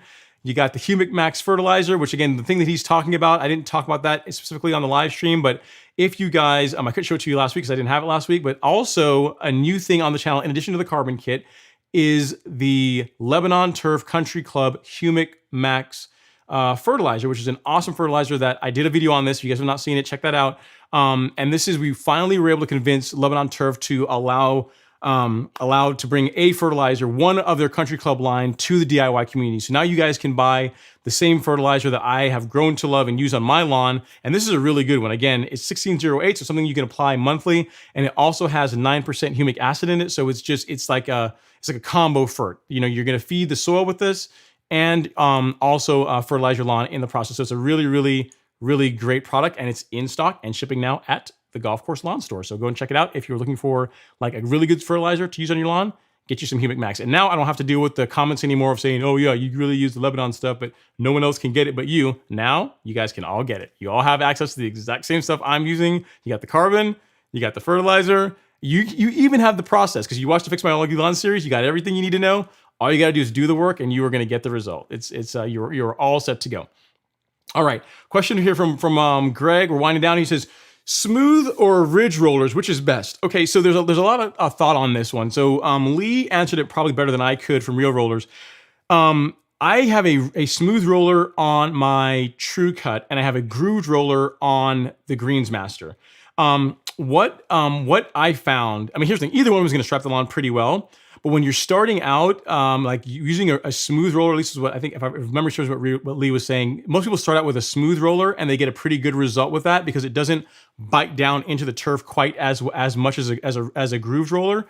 But then once you're mowing your lawn, it begins to thicken up a bit more. Switching to a grooved roller can help because one, you are, I've got one here. This is one I'm going to be installing on my True Cut at some point this season. So this is a grooved roller. If you look at it, it's almost like a comb for the grass, right? So where's a smooth roller, you're kind of mashing the grass down. With a grooved roller, you're allowing the grass to kind of stand up. You've got like these like teeth that are kind of combing the grass and presenting it really nicely to the bed knife for a really good cut. So you're gonna get a better cut with a grooved roller. I mean, there's a reason why they use grooved rollers on golf course greens. Like you look on most of the greens, the cutting heads that are on mowers that are used on golf courses, like most of the ones that I see have grooved rollers on them, and so those guys know what they're doing. So you can't go wrong with either one. If you got the budget to only buy one, I would probably just go with the ridged or grooved roller Greg Lyon. It's the one that's going to probably serve you for a longer period of time. But great question. If you want to have a more in-depth answer to that, the video that I just linked in the chat here from that video from Real Rollers, the lead went into excruciating detail on everything, all the pros and cons of smooth and grooved rollers. Watch that video, and you'll have your question answered. But this long short is either one's gonna do a great job. If you can only get one, I would probably go grooved if it were me. All right, what other questions do we have? We're winding down. Josh Holmes says, "Hi Ron, I planted St. Augustine plugs last week. Is a pre-emergent prodiamine okay to use? Would I risk causing root pruning on new plugs?" I wouldn't do it. I wouldn't put I wouldn't do prodiamine. I wouldn't put pre-emergent down on your with your new grass that just went in. It's just not worth it, because I mean, here's the thing. You may have to deal with some more weeds, but think about it. Think about how much work it was to like get your lawn ready, to go out and get all those plugs and transport those plugs, put them in the lawn, get the lawn ready to go. I would, for me, it'd be more important to make sure your St. Augustine gets established and there's not any problems with it, than having to worry about maybe having to get out there and manually pull some weeds every now and then. That's, I would stay away from pre-emergent since you just planted that St. Aug. I would let it get established, let it do its thing. And then I wouldn't even say in the fall. In the fall is even kind of questionable. I would just manually weed this year if it were me, John. That would be my thing. But yeah. All right, so we got Princess giving me a hard long time. He says, okay, so Greg is asking, how low are you going down on your scalp? So Greg, I've already finished my scalping. I didn't film it because I already did a video on scalping that was released like late January. And if you want to see what I did, just watch that video. It's like the exact same process. Go to like Ron Henry Bermuda Scalp, and you'll see the process that I use. I didn't film it because it's the exact same thing. I don't need to do like 2 videos like within the course of 2 months on the exact same topic. And as far as how low I went just under 1/2 inch, because my goal this year is to maintain a height of cut of 1/2 inch on the entire lawn. And I think I'm gonna be able to pull it off as long as I don't have to like step away from like mowing, like I have to go out of town for work or business or something like that, and I'm able to keep it at 1/2 inch. That's the goal. But to answer your question, I went just below 1/2 inch on my scalp. SMK says, hey Ron, what's your reasoning behind using an intermediate mix of negate? Why not just weigh out 1 gram per 1,000 square feet? Also, who's disposing of it for you? So I'm going to take it to here in Gainesville, not necessarily the landfill. They'll have a section where they will take that. They will take it and get rid of it. So that's how I'm getting rid of the product, SMK. And as far as the reasoning for it, because that's what the label says. It's designed to all be mixed at once. And also whenever I spoke to some other, I spoke to some people at Do My Own on it. And I spoke to a couple other lawn care professionals that all they do is they spray lawns. They say, yeah, you can weigh it out and do that, but really it's designed to, because there's 2 active ingredients in it, it's designed to be all suspended, also designed to be used all at one time. But I mean, I have seen people do what you were talking about as far as weighing it out and doing it that way. But I just, the label says to do it, to mix it all at once, so I just mix it all at once, man. That's my reasoning behind that. Not saying that what you're doing won't work. I mean, for someone like you, especially SMK, that's like you're like a herbicide expert, all about this stuff and know exactly how they work and how to make use of them. Like you're going to be able to do it without an issue. But if I have to go out and tell someone to go and to add 1 gram, to go and literally get a gram scale and measure out 1 gram of product, I'm leery that they would actually do it properly. So the easier way, the way that I think is going to add to less problems is to say, create the suspended mix, take 3 ounces of that suspended mix and mix it with with a gallon of water, and less people are going to get a bad result that way. Because the problem with like Negate 2 also is that 1.5 ounces treats an acre. And you know that the active ingredients in it are very, very potent and work well. But you have to think, like, a lot of people that are my audience that watch my content aren't people like you. Like you watch it because you grace me with your presence. But a lot of people that are new to like putting down herbicides, if they weigh out like a gram of herbicide and they say that's going to do 1,000 square feet, they're going to be like, is that really going to be enough? They might go heavier with it and end up damaging their lawn. Whereas if I tell them, get the entire thing suspended, take 3 ounces, mix that with a gallon, like they're more likely to follow that instruction than doing what you're doing. But again, I'm sure you're doing it and you're getting a great result, but that's my reasoning behind it. Not necessarily that you can't do it other ways, but I am using and recommending a process that will work for the masses that are not people that are like experts like you are. So that's my reasoning behind it, if that makes sense. All right, let's see what other questions we have here. Cedric says, why is there a max rate when applying prodiamine? Because there just is. There's once you put too much down, you start to have negative results. Kind of like anything else in life, right? If you think about vitamin C, it's like there's so much of vitamin C that you can take that's healthy, and there's a certain amount that you can take, probably be a ton, that would become toxic. So it's like anything else with any of these other products. Like there's a rate where it will work well, and there's a rate where it becomes toxic or will become where you stop getting the benefit that you're seeking, which is weed suppression, and you start getting some adverse effects, which are damage to the grass, like severe root pruning, all this kind of stuff. So that's why they prescribe a max rate with prodiamine, and really the max rate is plenty, man. You're gonna get a good result just putting it down at rate. That's again that question that you asked about, like why a max rate, is also a reason why, like when you start getting into I call it the big boy, big girl herbicides, like the more expensive stuff, why you really need to follow the rate, because the stuff is very potent, very strong, and if you apply it at rate, you're going to get a great result. Like it's definitely not a case where more is better, especially when it comes to the professional level herbicides. All right. What other questions do we have here? You said, Sunny Bermuda asked a good question. If your real roller has a turf rake, why would you need a grooved roller? So by turf rake, do you mean like a groomer, Sunny Bermuda? I guess if you have like a groomer and you're mowing low enough that you're at a height where a groomer would work, you probably wouldn't necessarily need a grooved roller. But in most cases, a lot of places still use them. Like most golf courses still have grooved rollers on their cutting units. So there's something to that. And there's actually, if you actually go YouTube a video of, I think it's called grooved roller versus smooth roller golf green. And there's like a guy, it's like an older video, but a guy from the USGA actually did a video where they tested this. They actually tested cutting golf greens with a grooved roller versus cutting with a smooth roller. And the result from their research is you got a better result using a grooved roller. So it's good enough for the USGA, good enough for me. That's part of it. But again, they didn't talk about a turf rake being introduced. They only compare like smooth versus groove. So that might make a difference, Sunny. So, but yeah, let's see. What other questions do we have here? What other questions? I think we're winding down. And yeah, and Real Rollers chimes in and says, yeah, it breaks up the thatch and sinks down into the grass to help for a tighter cut. So there you go. That's the reason, from the horse's mouth, from the people that actually know, can give you the best answer. That is the reason why grooved rollers are a bit better. And they produce, the mower, the Greensmaster produces some lovely stripes with that grooved roller. I got to tell you, it does a really nice job. Josh Habib says, do you know of a smaller T-Nex bottle? That gallon bottle will last a lifetime. Stay tuned, Josh. We'll see. I'm hearing rumblings that there are people or manufacturers that are working on a smaller bottle for a PGR. I've heard rumors about that. I don't know for sure if that's going to actually happen, but I think there might be something this season coming along where you can get like a quality PGR in a smaller volume that doesn't, you don't have like a lifetime supply of PGR. But great question. All right. What other questions here? We're winding down.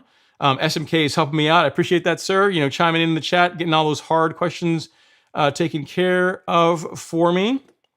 Let's see. And Daniel says, thanks for the time and the great info, Ron. I'm off to write a progress report for my undergrad senior design project. Hashtag adult distance education. Congrats, sir. Well, here's the thing. That's cool, Daniel. It's a big deal to go back to school, especially as an adult and, and get your undergrad done. So that's cool, man. Congratulations on doing that and getting that done. I appreciate you hanging out in the live stream for a little bit of time. I really appreciate the support. And as always with your lawn, if I can help with anything, let me know. Drop me a message in, you have my email address, and we should be good to go. Let's see what other questions that we have here. I think we are getting close. I think Helmet has one. He says, after deciding between a pool or Zoysia sod in my back lawn, it will be Zoysia. Good choice. I mean, if I had to choose between a pool and my Bermuda, it's going to be the Bermuda every single time. It says, how should I prepare the ground? It's 80% fine. It's 80% fine sand. Are you saying your lawn is your ground is currently 80 fine sand? Helmet. Okay, so I guess I'm not sure. So Zoysia. Okay, so if you're gonna put Zoysia sod down, here's how I would do it. I'm assuming if your ground is bare, which is, I think that's what you're saying. If your ground is bare, you already know that the first thing I'm going to say, Helmet, get a soil test done. I think you may have already done one, but if you've not gotten a soil test done, get one done. The one I like is this one from MySoil. You can get it at the golf course lawn store. Based on that, put down the amendments that the soil needs prior to laying the sod. So if you need a little bit of lime to help raise your pH, or if you need some nutrients, get that stuff done prior to the sod going down. Also, if your budget allows for it, apply either CarbonPro-G or apply Essential G prior to putting the sod down. It's going to help with rooting.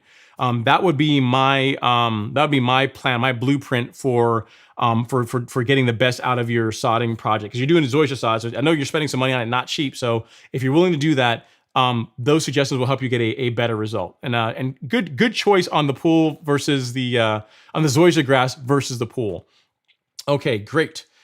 Let's see. And then a question from Donnell Burrell says, Ron, when you mow your lawn, do you collect the clippings or put it back into the lawn? I put them back into the lawn, sir. I mow frequently enough that the clippings that come off are really, really small, so they break down really quickly. It's free organic material, so like why take the little bit of nitrogen and other stuff that I've been putting in the lawn and throw that out? So I let the clippings fall back into the lawn and break down and feed the soil. So yeah, that's what I do. All right. What other questions do we have here? I think we are winding down, guys. Amoro's talking about, Josh talking about his CarbonPro-L. And then FIDUP says, after overseeding with Arden 15, would you be able to top your salon? Is Arden 15 an aggressive grower? It's a Bermuda. It is grow pretty aggressively. Like if you want to see how aggressively, go to my channel and look up a series called, go to YouTube and type Ron Henry, Tifway versus Arden 15. And what you're going to see there is a dormancy series that I filmed last year where I showed how Arden 15 goes, like the dormancy rates between Arden 15 and Tifway.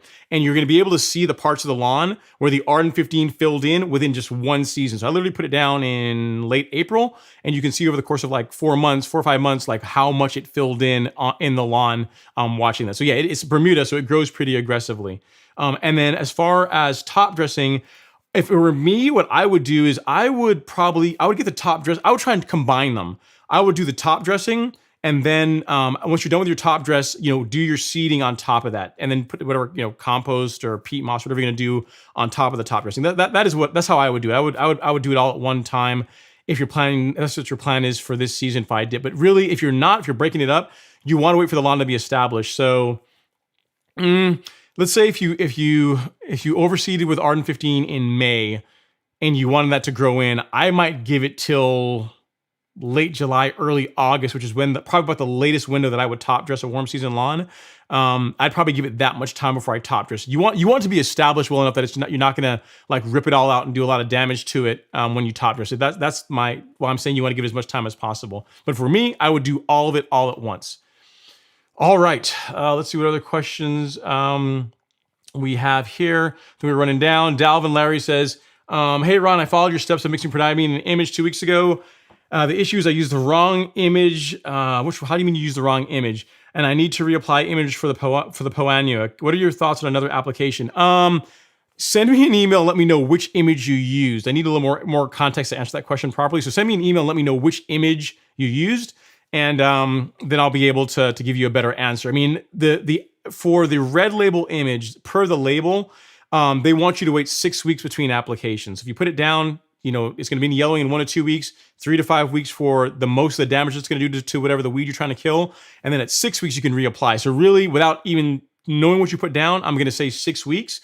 But send me an email with what you applied, and maybe the version of image you used, that variant, maybe it has a shorter time period between reapplications. So shoot me an email here at ron@golfcourselawn.com and I'll answer your question, Dalvin. Great question. All right. I think we are winding down, guys. Curtis here, he says, hey, any tips for early weeds? I just applied Image 5 weeks ago and Pre-Emergent 2 weeks ago. Now that the soil temps are up, I've got some stuff popping up. Can I go with a generic weed killer for now? So here's the thing, Curtis. Any weeds that are popping up now are ones that were probably there from the fall. They're still cool. Like, I don't think the weeds you're dealing right now are warm season weeds. If it were me and it's a small amount of weeds, I would just pull them. I would just get out there and I would just weed them. That is what I would do. I wouldn't, like, guys, you really want to minimize like how much herbicides you put on your lawn. I mean, like outside of pre-emergent, like, you know, the answer to getting rid of weeds is not always like blanket spraying or spraying, spraying herbicide. If it were me, I would just manually weed it, Curtis. That would be my tip. If you want to still spray something on your lawn, like the Spectracide, like the orange label, the one that's like the one that treats 470 weeds, it's not the pre-emergent one that goes on a hose end sprayer. You could use that to spot spray, something like that, and get pretty good results. But again, if it's just a few weeds here and there, I would just get out there and just weed them, man. I would just pull them if it were me. So as far as a generic weed killer, that's when I would go with the orange bottle Spectracide that can go on a hose end. That's what I would use. All right. Let's see what else do we here. Let's see what else. See what else we have to go. Here.